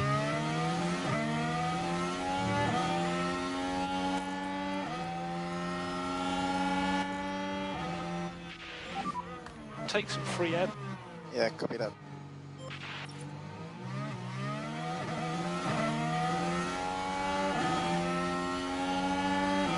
And you can see the difference the overtake has made to De Vries's confidence. We can get this one done as well.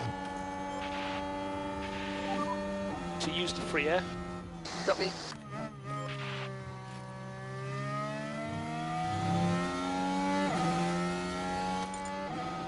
Right, battery. Going to keep deploying. So we've got it coming out of turn 2. And there we go, look at that. We finally got De Vries back into a good confidence situation. And that has had a massive improvement in his pace stance.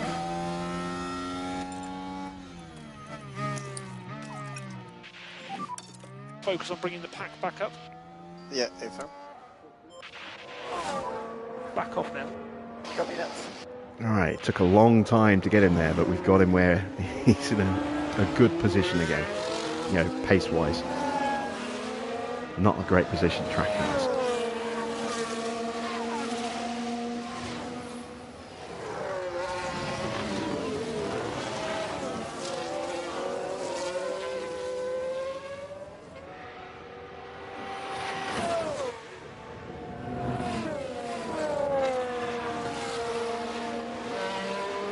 Hamilton's got past Hulkenberg. We're still 6 seconds off the back of these guys. We're pretty much full on battery, so we're going to splurge it now. Close that gap down.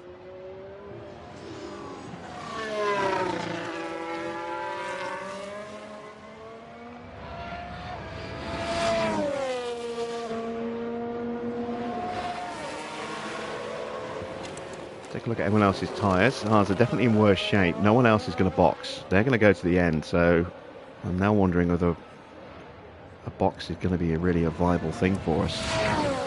These tyres have not worn out anywhere near as quick as I thought they would.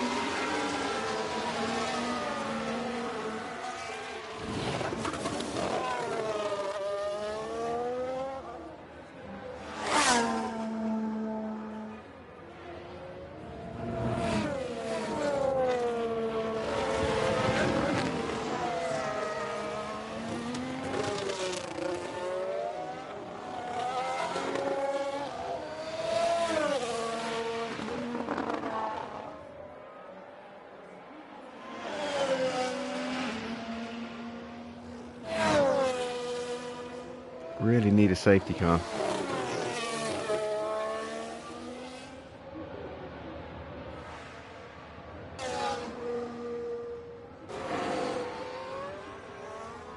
Because the AI won't pit under a safety car, you know, to change their tyres. Not unless they've got some damage they're carrying over. Like Hamilton's got a minor bit of damage on his front wing. He might box, but they've changed his front wing and put on fresh inters, but everyone else will stay out.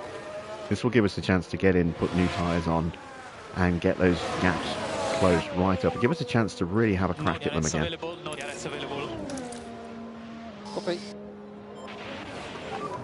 I'll keep my fingers crossed. Okay.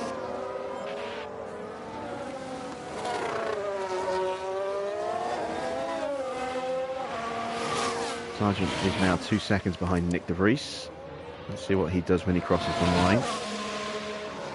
Now his pace is settling down again. We'll see how he's doing in comparison to Albon, who's about to get lapped, actually.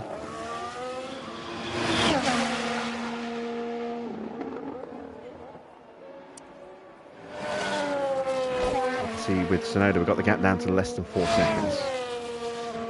And we've got a pit stop in hand over Piastri.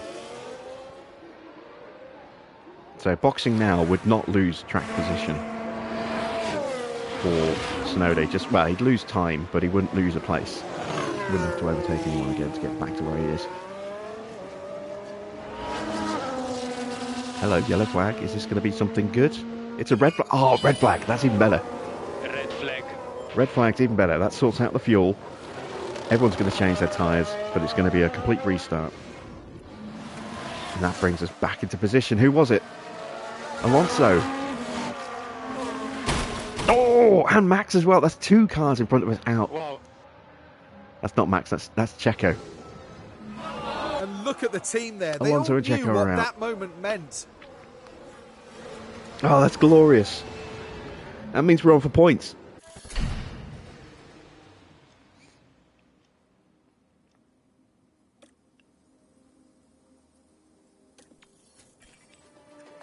Fresh tyres for both cars.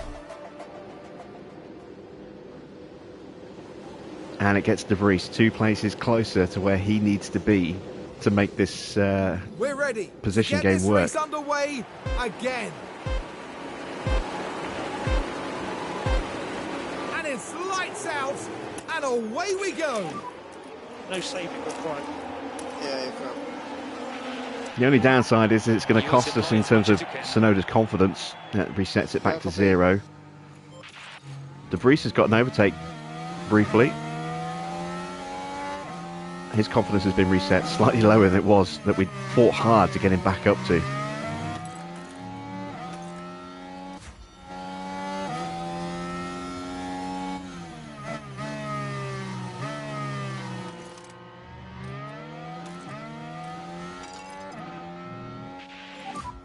They'll come to us. Stay close to the car in front. So there we go, overtake for De Vries. He's ready, he gets a nice big confidence boost.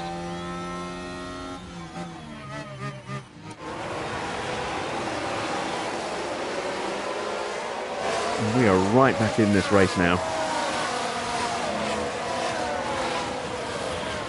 Safety car would have been better because the other drivers wouldn't have had the chance to change their tyres. They've all gone for Brady Winters.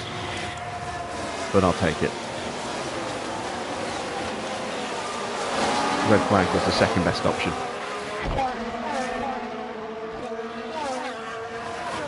Better than the VSC because again it's closed all those gaps right back up.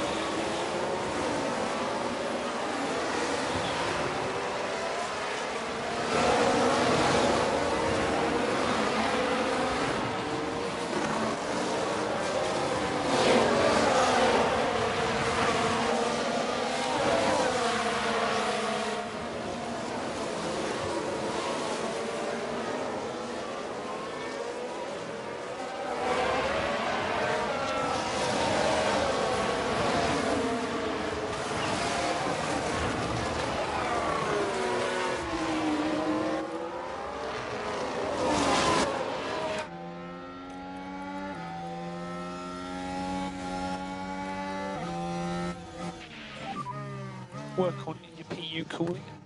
Yeah, AFL.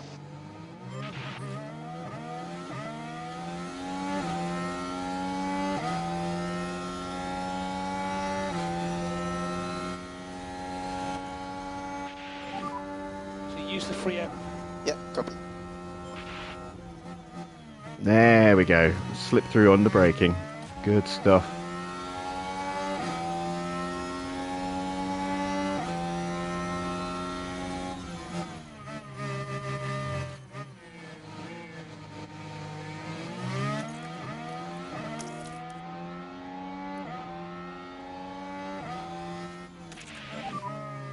just focus on charging the pack.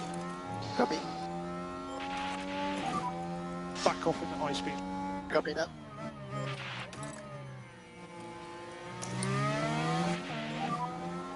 Recharge on. Recharge on. Copy. Come on, get him under braking. Get him under braking. Yes, yes. We've got the inside line, although we're going to be out of battery. Hopefully we can get the move done.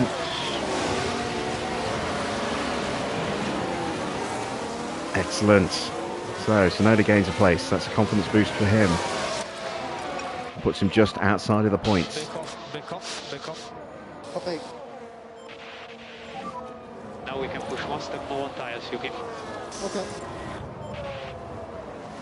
Tsunoda is where he needs to be for the position gain. We only needed 14th, we're in 11th. De Vries is 13th, that's where we needed him to be. So he is in prime position now for us to get an extra 800 grand from our sponsor gain. If we can keep pushing, and maybe we can get a little bit higher with De Vries, and we can certainly get Tsunoda into the points here.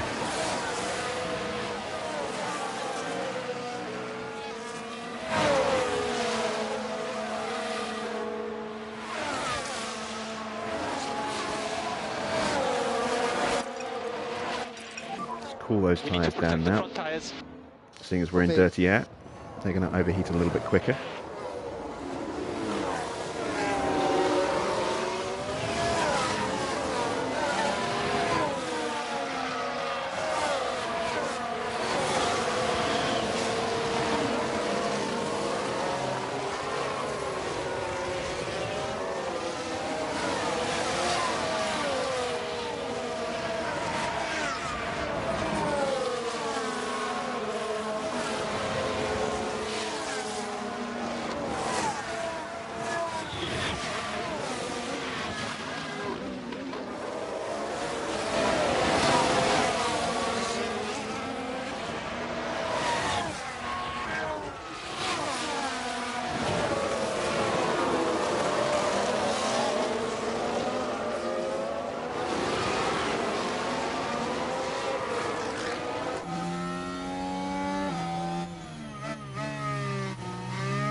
Sensing an opportunity on Stroll.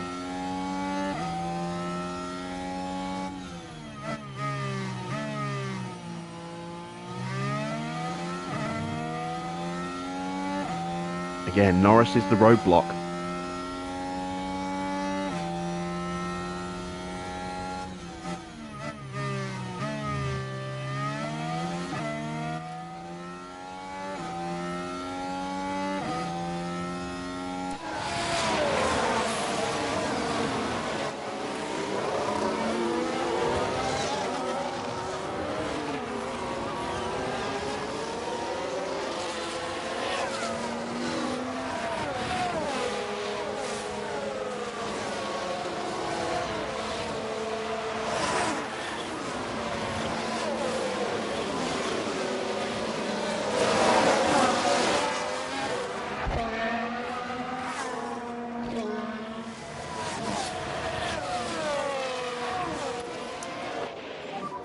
We need to focus on the energy now. Copy. Try and squeeze a bit of battery into the car on this lap. Can't really go anywhere further forward at the moment. I'm hopeful we've got enough pace to stay ahead of Piastri while we're harvesting. Hulkenberg could be an issue.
flying again. Look at that. He's already 3 seconds clear of sights in Leclerc.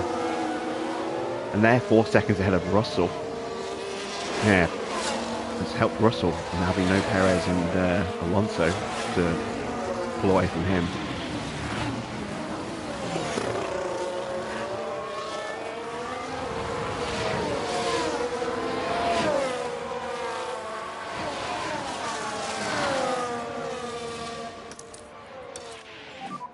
Bring the pack up. Copy. We push on tyres. Copy.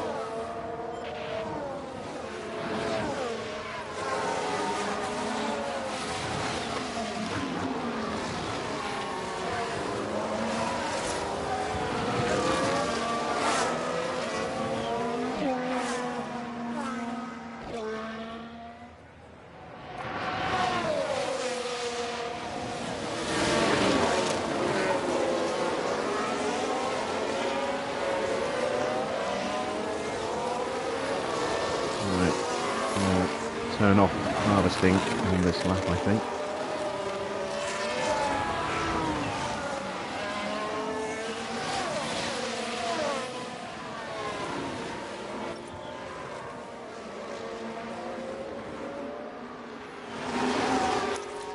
Yeah, Hulkenberg's getting a little racy behind us.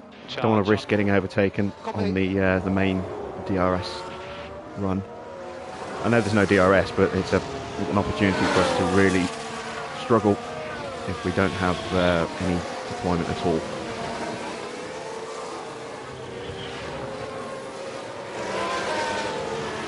And push De Vries as well. See if we can get him past Hulkenberg. Yeah, copy that. I'm just going to let Piastri, Tsunoda's pace, try and pull him away and get back onto Stroll again. I want to save the battery to try and get those overtakes done in front of us, not defending behind. Hamilton is now through against Norris and is already pulling away quickly, so if we can jump a couple of the cars in front of us before they can get past Norris, and then that gives us maybe a chance to try and create a bit of a gap to them and get a little bit further up the points.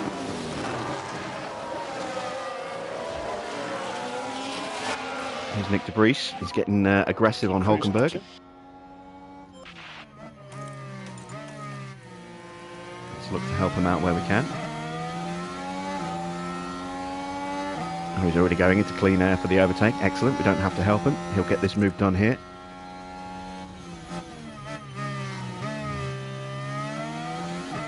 Or not.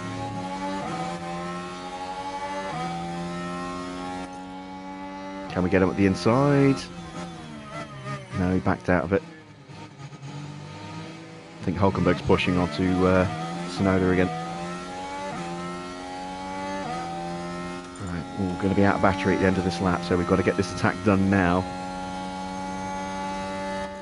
Let's go for a late moving braking. We need some PU cooling. Copy. Nope, not going to get him.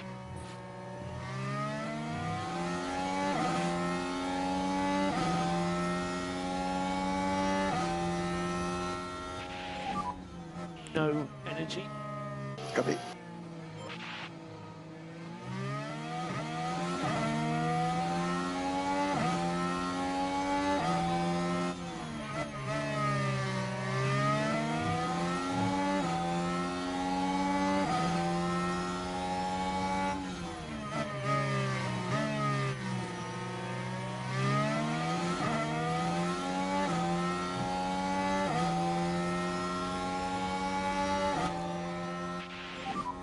Big PU cooling.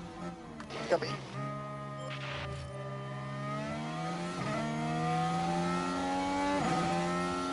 Yeah, Hulkenberg is pushing like crazy, trying to find a way past Tsunoda. Let's cool these tyres down. A-firm. Recharge that battery. We've got a gap to Piastri now. Focus on getting the pack up. Copy that.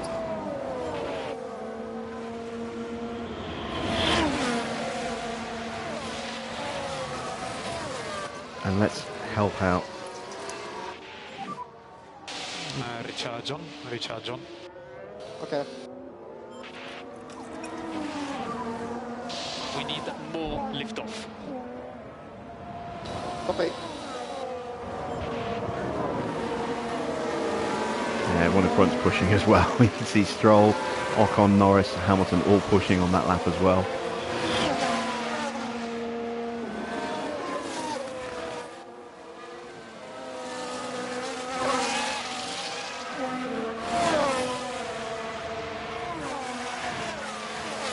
Try and frustrate Hulkenberg if we can. Help out the Grease.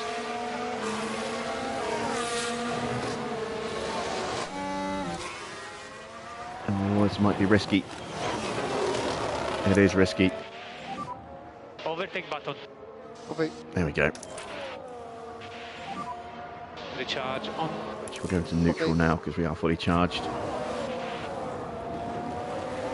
And here comes Piastri.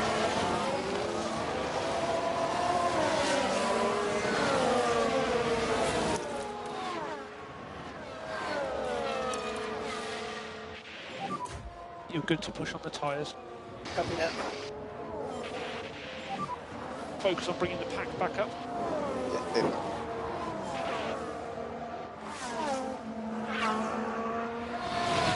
Alright, so now we can see what our genuine pace on these settings is going to be for Tsunoda. Should be quick enough to pull away from Hulkenberg and hopefully close that gap back down to Stroll. Again, I want to try and save the battery for an overtake if we can. But this lap will determine whether or not that's a viable strategy or not.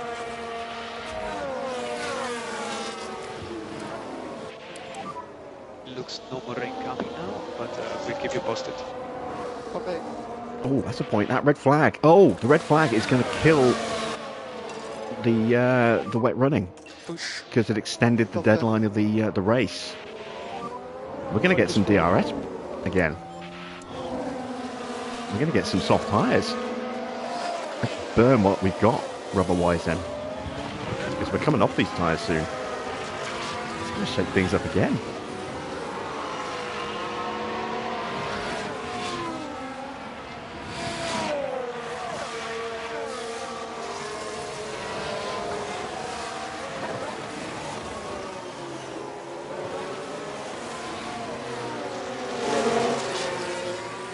Last 10 laps are going to be very interesting.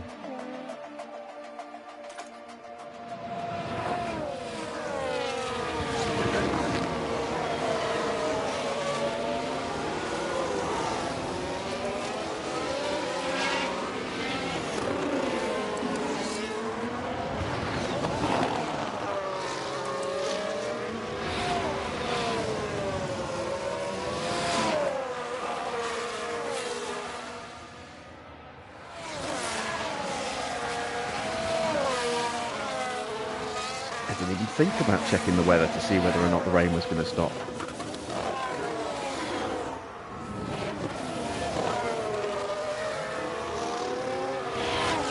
We're not closing in on the cars in front enough, so we're going to have to go for it with Yuki. Break away from Hulkenberg so he doesn't run the risk of getting DRS off the back of us. And get us closer to the cars that we are hunting down.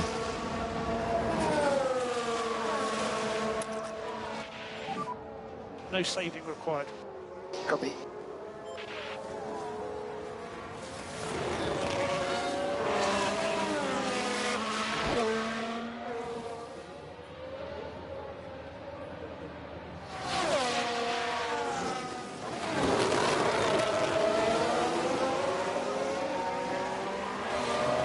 This will give us another crack at trying to get the fastest lap as well.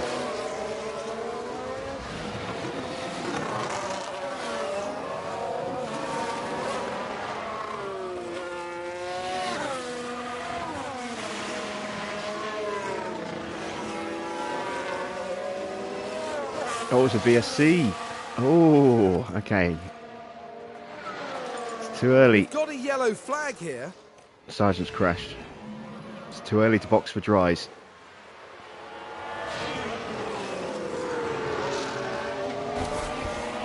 Yeah, that's a retirement, I think, possibly. No, if it was a retirement, that would be a safety car, surely. Oh, he is out. He is out.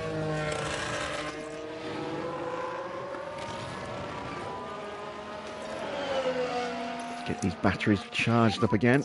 Virtual safety car. follow the reference. I'm watching that track water level. So we need to back off. Copy. Starting to come down. You can back off a bit. Copy. It's too early to box now though. Next lap maybe. On. Copy. If there's still a VSC next lap.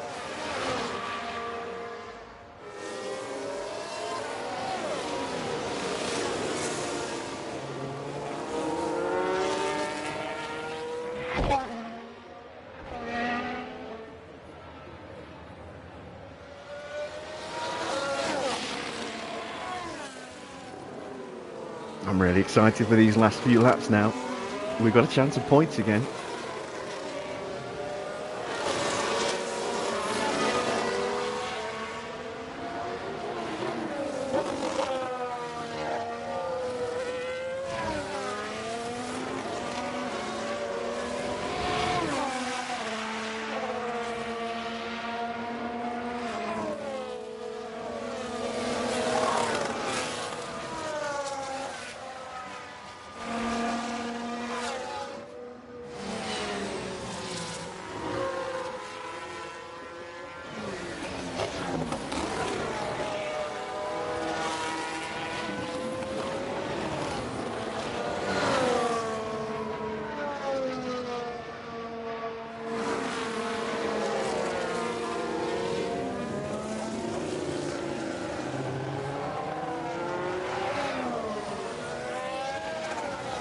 Someone's locked up. Who's locked up under the safety car?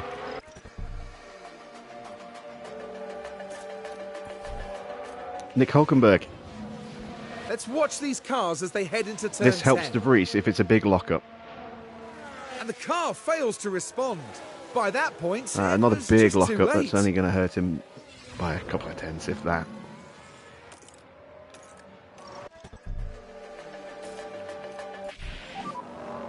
Box, Yuki box. Yeah, copy. Box. I'm gambling here. I'm gambling that the VSC will stay out long enough for the track to dry up enough for these tyres to be viable. Otherwise, we've just shot ourselves in the foot. But again, I'm thinking about the carnage in the pit lane. Oh, come on! It's a bad stop. I can't believe it. Damn it. Damn it, damn it, damn it, damn it, damn it.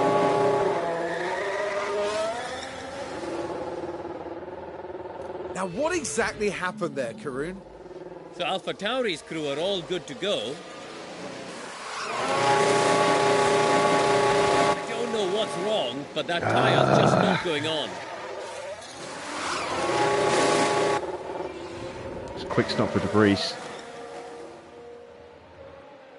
VSC's ending. It's come out. We should have stayed out an extra lap. Damn it. It's just not working out for us tonight. Copy that. Safer.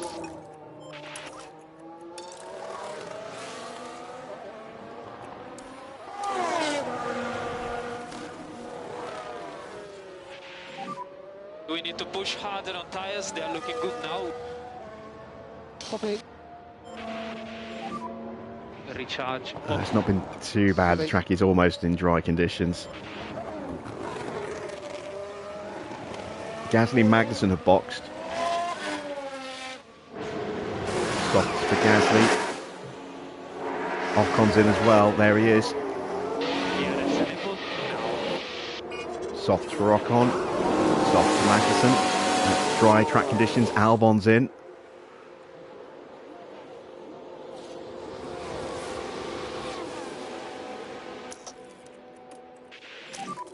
Used energy. Copy.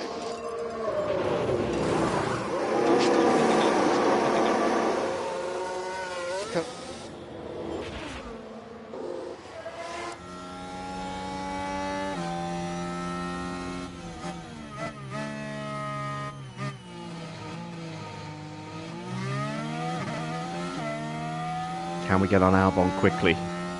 Get DRS overtaken before we get his tyres warm up? Or is he going to be doing what we're doing and just pushing like crazy?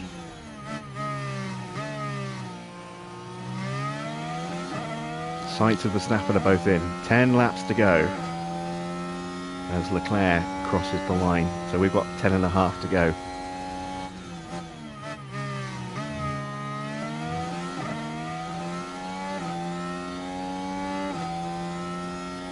Russell and Norris are in. Hulkenberg has stayed out. Gasly has stayed out. Piastri has stayed out. Magnussen's already stopped. The Alfa Romeos have stayed out. Alright, we've got a chance.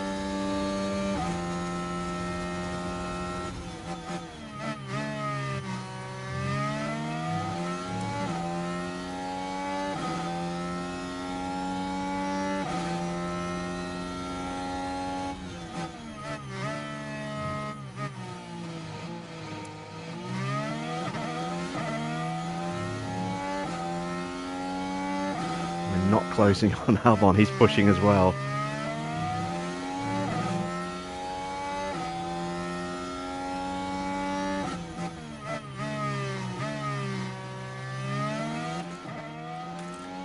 Setting personal bests. Leclerc boxes.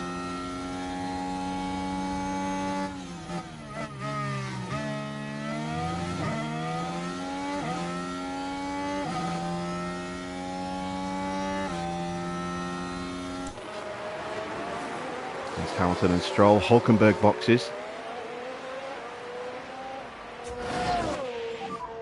No energy. Yeah, A firm.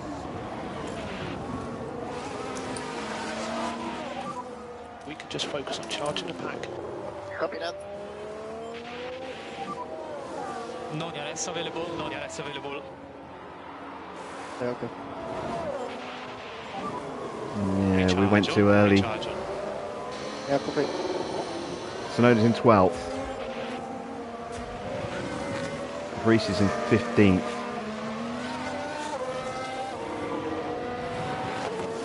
He's almost in DRS range of Albon here.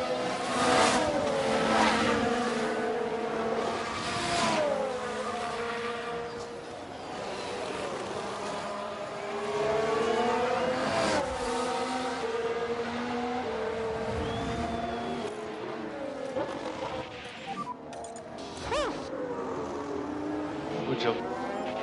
Alright, I've got the move done on Bottas.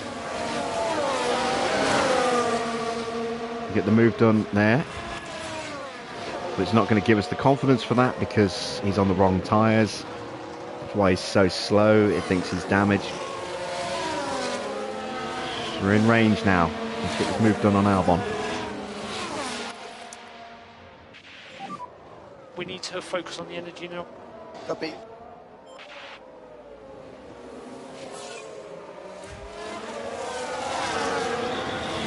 Yeah, so close to points with Yuki.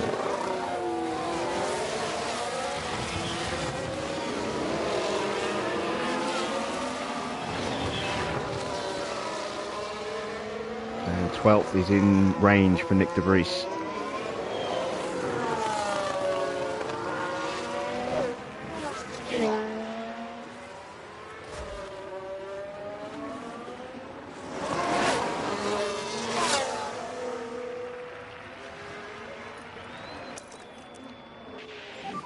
Splurge everything we got. See if we've got a chance of getting into DRS on the back straight. Copy. No, I don't think so. Maybe, if we're really lucky.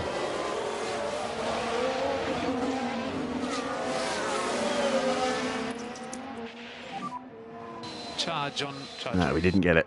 Copy.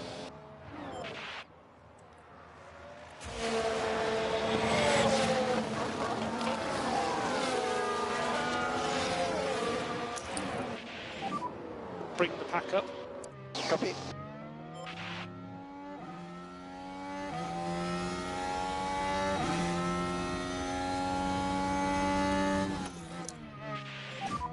Focus on bringing the pack back up. Copy.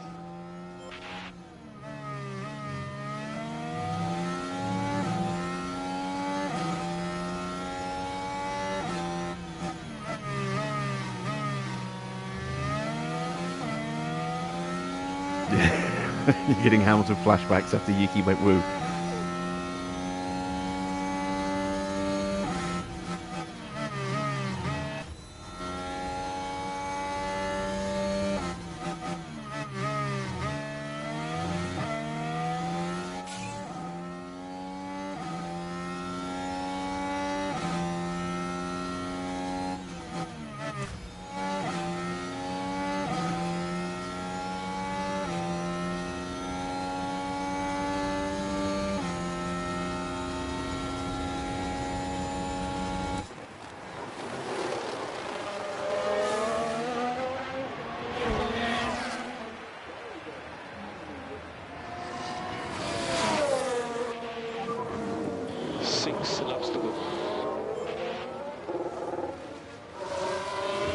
Haven't got enough battery to pull away from Stroll yet, so I want to stay behind him. Slow down. Copy. They're at the peak now. Copy. Charge is good. Copy that.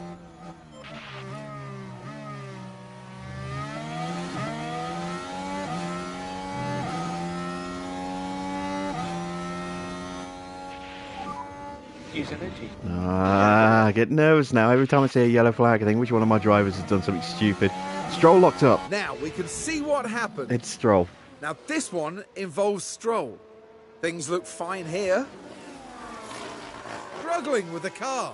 Just unable to control the car by that point.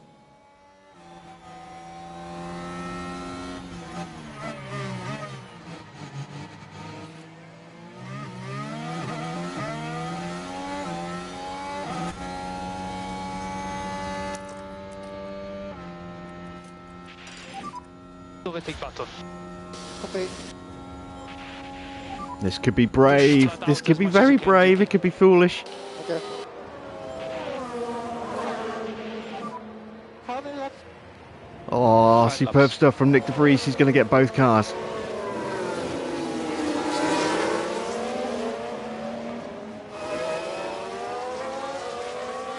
Nope, he's going to get one car.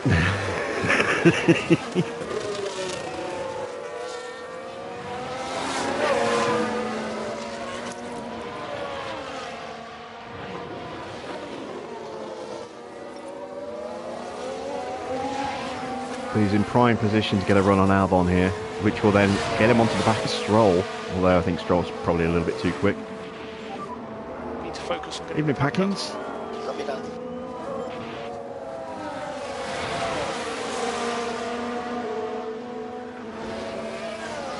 You drove your tractor into water because you were watching. Maybe you just wanted to experience a wet race of your own.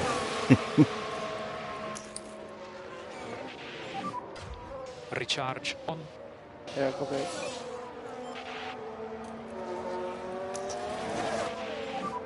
You can use energy. Copy that.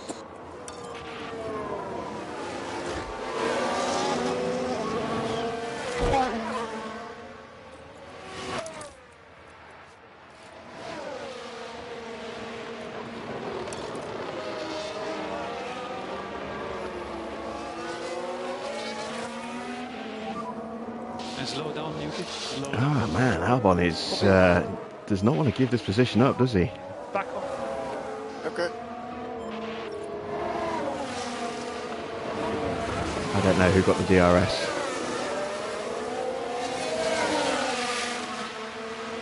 It was us. Oh, thank God it was us, because Hulkenberg is lurking.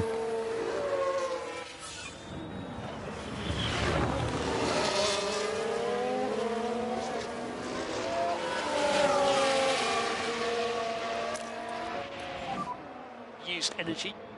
Yeah, copy that.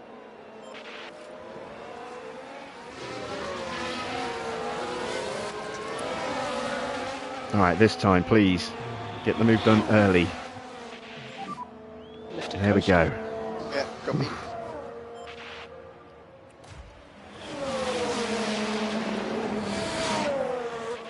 No fastest lap for us, but Yuki is going to get a point.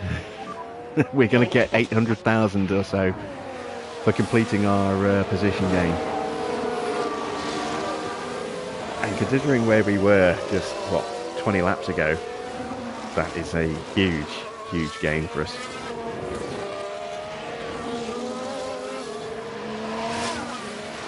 It will elevate us above. Oh no, it won't. I was going to say it'll elevate us above Haas, but Magnussen's in 7th. So yeah, Magnussen's going to pull that gap away from us.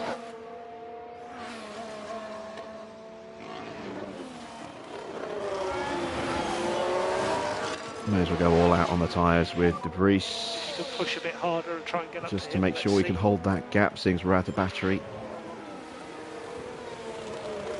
Do not want to give Albon the chance to come back at us, or Hulkenberg for that matter. Hulkenberg's going to get a chance to overtake, which will put us under pressure again, because it'll put him in DRS range of us if he gets the move done.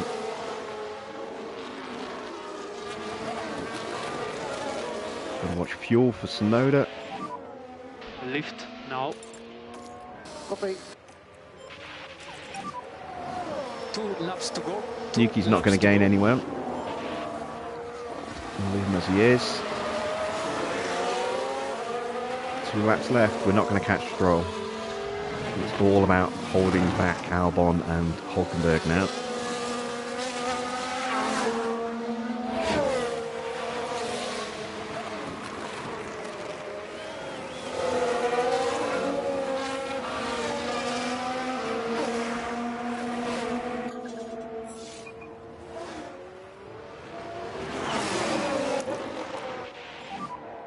Use energy.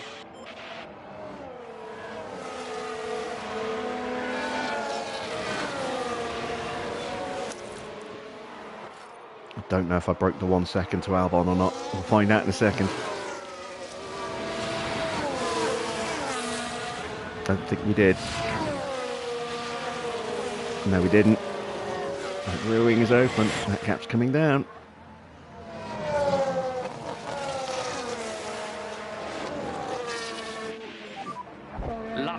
Last lap.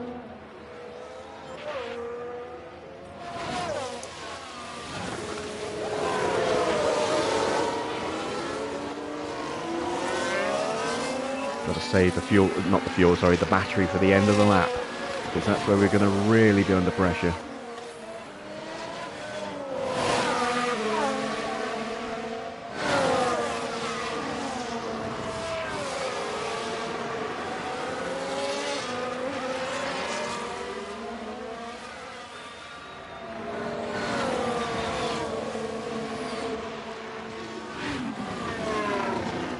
Verstappen over the finish line and today's winner. And energy is available. I can afford to lose one of these positions, not both. And ideally, I don't want to lose either.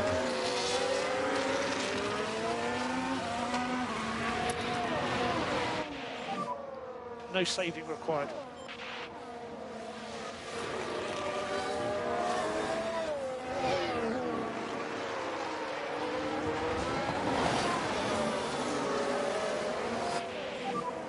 Checkered flag. P10. Good job, guys. Yes! We got a point! We got a point! Fantastic race. Oh. But more importantly, we got money. We got money that we desperately need. That is good. Had to work really hard for that one. Whew.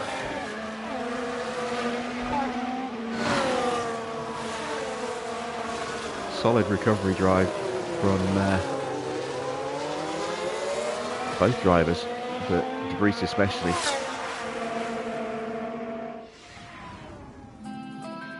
Yuki Tsunoda really put in a brilliant drive today. An outstanding performance today to have made the top 10. Not many would have expected this from the team, to be honest. Well, they've been waiting for this, haven't they? And it's only right that they make the most of it. And no doubt, Verstappen fans will be celebrating the Dutchman's achievement. It almost feels like it doesn't need saying after a 7th win, but another stunning performance today. Plenty of smiles for the cameras as the drivers can let off some steam here in Montreal.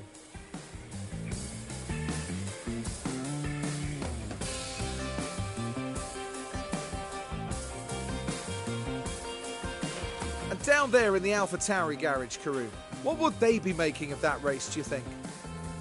It was a strangely mixed weekend for them. We saw one driver put in a strong performance, but it was a different story for the other. Definitely positives there, though. And that's it for this weekend's F1 action here in Montreal. Next time, the teams will be forging ahead at full throttle through the Styrian forest. The Austrian Grand Prix is right around the corner.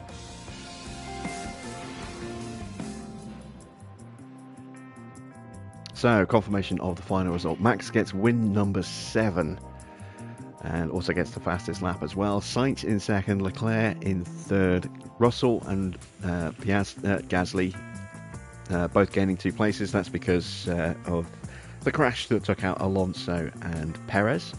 Hamilton up 3 places, Magnussen up 3, Norris up 3, Ocon up 3. We gained 10 places with Yuki to get the final point. Stroll dropping 3 places, De Vries up 2, Albon up 6. And then, yeah, a disappointing afternoon for quite a few drivers there. Hulkenberg and Stroll didn't have great races. Sargent, Alonso and Perez all retiring. So not a great weekend for some. Okay in places, weekend for us, bad in other places. But in the end, we got our sponsor goal done and we got a point with Tsunoda. Where could he have finished if he actually hadn't taken the penalty? Who knows? Right, if we take a look at the Drivers' Championship, maximum points for Max and no points for Checo means he now has a 66-point gap at the top of the table. It's already looking like Max is going to run away with the title this year. Leclerc gets 15 points to close the gap to 17 to Checo. No points for Alonso means that Sainz gets to close him down a bit. There's just 12 points between them now. No points for Stroll means Hamilton does close the gap and there's just 5 points between them. Russell gets some good points as well, as does Gasly. Pulls away from his teammate after those two closed up a bit in the last race. Big points for Magnussen. That hurts because that puts Haas a bit further away from us. Obviously Tsunoda with a point. Norris getting some big points for McLaren. So it was important that we got another point with McLaren actually scoring for the first time this season. No points for De Vries, Hulkenberg or Albon, and as you can see, still yet to score is Zhou, Piastri, Sargent, Bottas and Albon. Into the Constructors' Championship. 26 points for Red Bull, 33 points for Ferrari. They closed the gap a little bit, they're still a long way behind. That said, they have stretched their gap over Aston Martin now to 52 points. So Aston's early promise is starting to slip a little bit. Good points for Mercedes, again with Aston not scoring, that brings them 20 points closer, but they are still a way off. Alpine picking up 12 more points, Haas now up to 14 points. We are in 7th, 1 above where we need to be at the end of the season. We need to be in 8th or better. But with McLaren scoring points, are we starting to see a little bit of a resurgence from McLaren? Or is it just, a bit of fortune?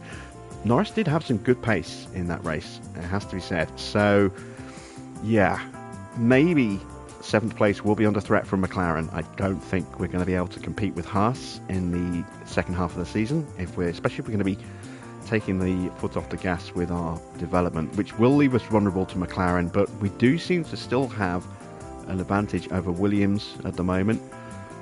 Alfa Romeo not going to threaten us at all this season. In terms of the fastest pit stop, Yuki did get a quick stop with a 2.4 and we got a 2.6 for De Vries, so both drivers picking up some points tonight. That's really good for us. Red Bull way off, no points at all for Max. Perez getting 6 points before he retired. Mercedes getting big points here tonight. Only one Ferrari getting in the top 10 as well. So that's what that does to the standings. It means that Mercedes jump above Aston Martin into 6th place. We are still ahead of those guys, but they have taken big points out of us. They gained 20 points on us. We're just a point behind McLaren now, though. So, yeah, the higher in this we can finish, the more money we'll get at the end of the season. So let's hope we can improve our standings a little bit. I don't think we're going to hold off Mercedes, but maybe we can get the jump on McLaren, who knows. So, yeah, bad first stop. It was, again, it says 7.5. This is a bug that was supposed to have been fixed.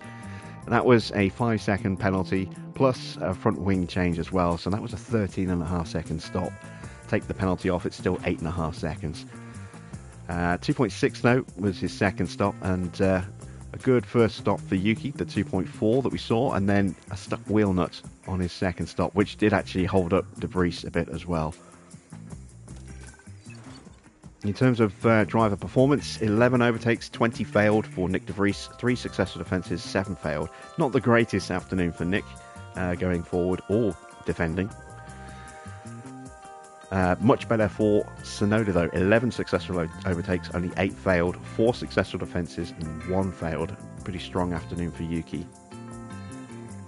And we did get some more experience for Liam Lawson as well, which is going to help him if he gets into the car for the rest of the season. In terms of sponsorships, we actually paid out a bonus to Yuki Tsunoda, 10 grand for finishing in the top 10. Nick De Vries' bonus is like 30 grand, I think, so he's getting paid more than Tsunoda if he gets points. We did fail to get the fastest lap, so that cost us 56,000, but we got 419,000 off the position gain. Why only 419,000? That was supposed to be more than that. It was supposed to be about 800,000. Annoys me. We also got some nice money for the qualifying bonuses as well. So after deductions, we actually gained a little over 3.6 million, which is about 1.5 million more than we normally get, which is nice.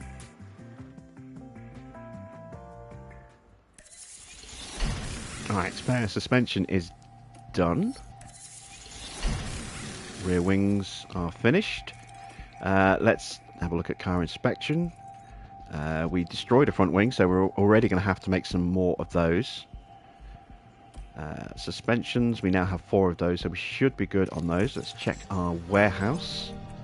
We do need another underfloor. We need new side pods as well. Of course, this is all shut down thanks to a problem with the wind tunnel. Let's go ahead and make 2 more side pods.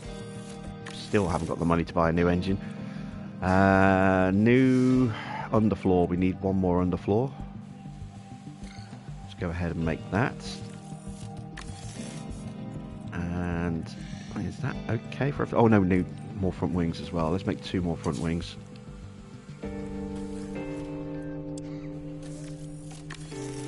There we go. Could do with another chassis as well, but I am getting to the point where I think we do need to start work on some new upgrades at some point soon. Try and get those on the car for Zandvoort maybe. Right, middle of the month, so we're not going to get a payday from the sponsors until, or from the board, sorry, until after Austria. But the money from Austria plus our sponsor or our board income will mean we'll be able to buy a new engine for one of our drivers after Austria. It's going to have to be Tsunoda. He needs it more. Let's see. It's advanced time. Wind tunnel is open for business again. Looks like we have fixed... Oh no, wait, hang on. Why is... research maybe doesn't need the wind tunnel? No, it's not using the wind tunnel hours. So these should be okay, but we just can't design any more parts. The research should be fine. Okay, that's good to know.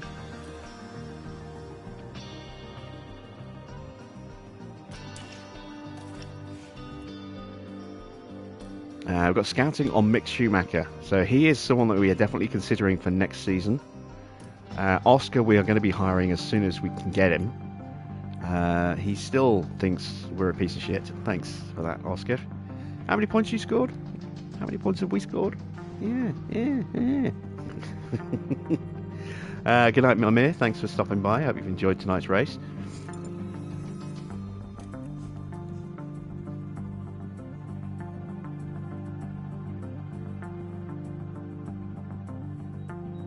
Piastri's control rating so much higher. Look, better adaptability as well. Not quite so good in the overtaking department or the defending department, but he's got better reactions. He's got a much higher development rate. He is my first choice for, replacing De Vries. Just can't quite persuade him to join us just yet. Let's take a look at Schumacher.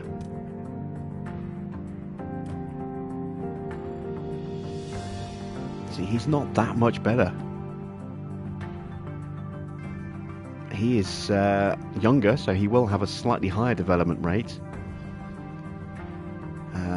He is a contender to maybe replace Tsunoda. But, given that, Tsunoda's still in a high development rate. I think we have to stick with Yuki. It's just his aggression really hurts us. Yeah, he makes mistakes because he's so aggressive. Are we working on his control? Yes, we are. Good. Right. Advanced time a bit more. Front wing is done. We've got a new ATR about to start as well. There we go. Unfortunately... Oh, no, we can. We can do new parts now. Oh, okay. So, all of these are, I think, intense development parts.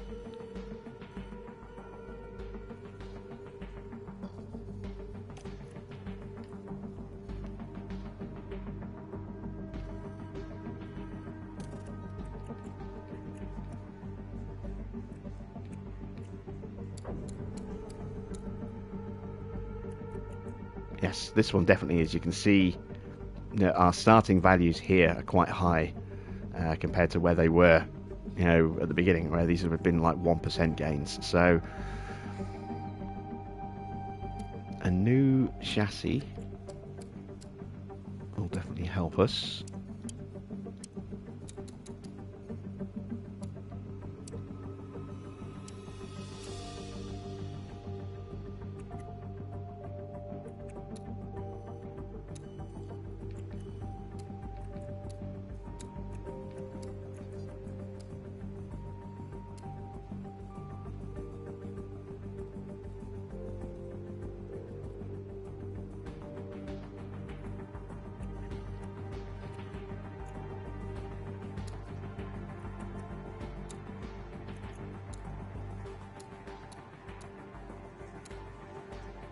Trying to find that balance.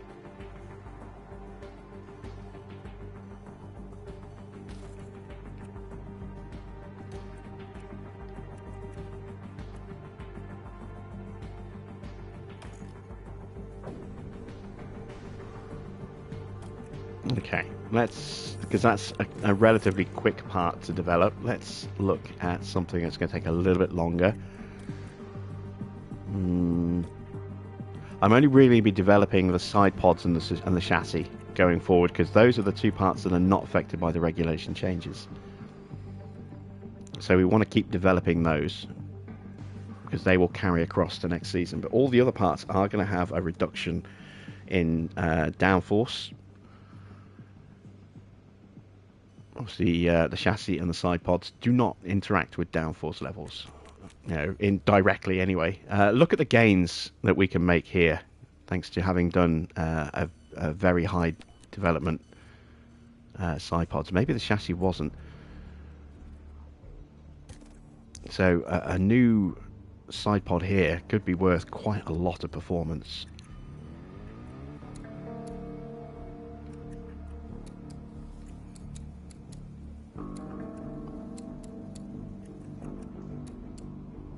Not so worried about the cooling. Getting a nice gain there. And if we take the weight out,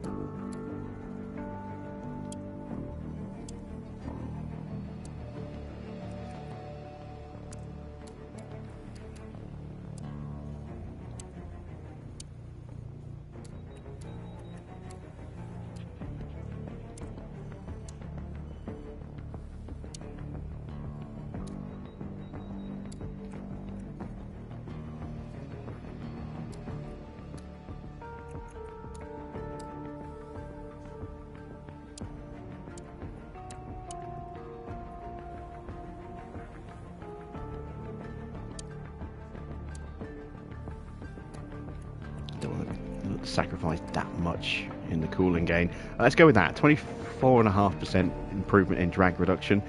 That will equate to about 10% gain, which is worth quite a bit of speed, as you can see. The airflow will give us about a good chunk of extra, 10% gain in downforce. Yeah, 24.5% on our attribute total for drag reduction there is going to give us a nice big boost to speed. And this is without any hours. I'm saving the hours for research.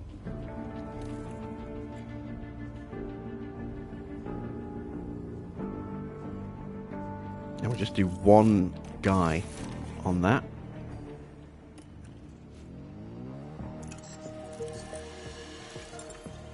Let's have a quick look, make sure our facilities are okay. Yeah, see, the wind tunnel has been shut down. I do really want to get that up, but we just can't afford to do it this season, unfortunately. Everything here is still looking tickety-boo and hunky-dory. Board confidence.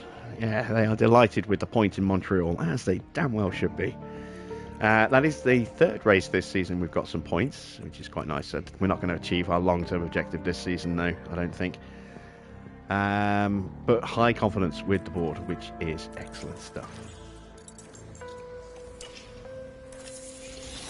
Right, spare underfloor is done. Good stuff.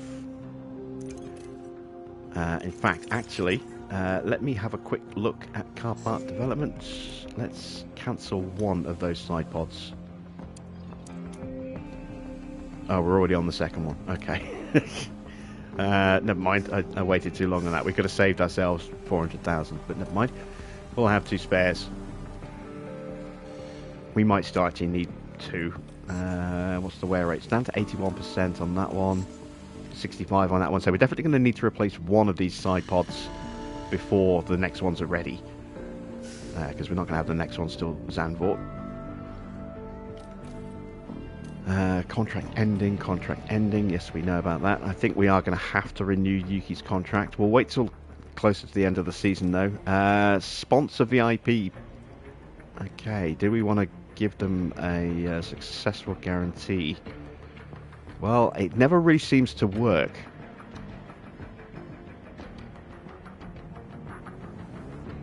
But we'll hope that it does. And we'll just be very frugal with the actual incentives to maximise the chances of them actually achieving.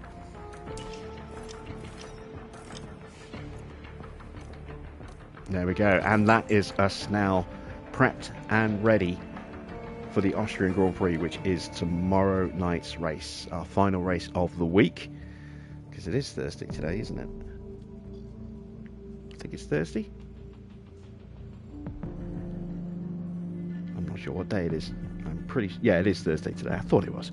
So yeah, tomorrow night is the final race of the week. Going to Austria for that. It's a sprint weekend as well, so two races effectively. Hopefully we can do well in the sprint, maybe gain a place or two, and that will stand us in good stead of maybe sneaking points in Austria in the main race as well. Fingers crossed on that one. I am going to take a break and get some food because I'm starving. In about just sometime after 11:30 I will do a bit more Robocop streaming, so that will be all for our racing tonight. I will be back, as I say, a little bit later with some Robocop, but if you don't join us for that, then hopefully you'll join us for Austria tomorrow. Until then, that's it from me. Thanks for watching. I am Jim Bob, and I'll be back with some more F1 Manager very soon.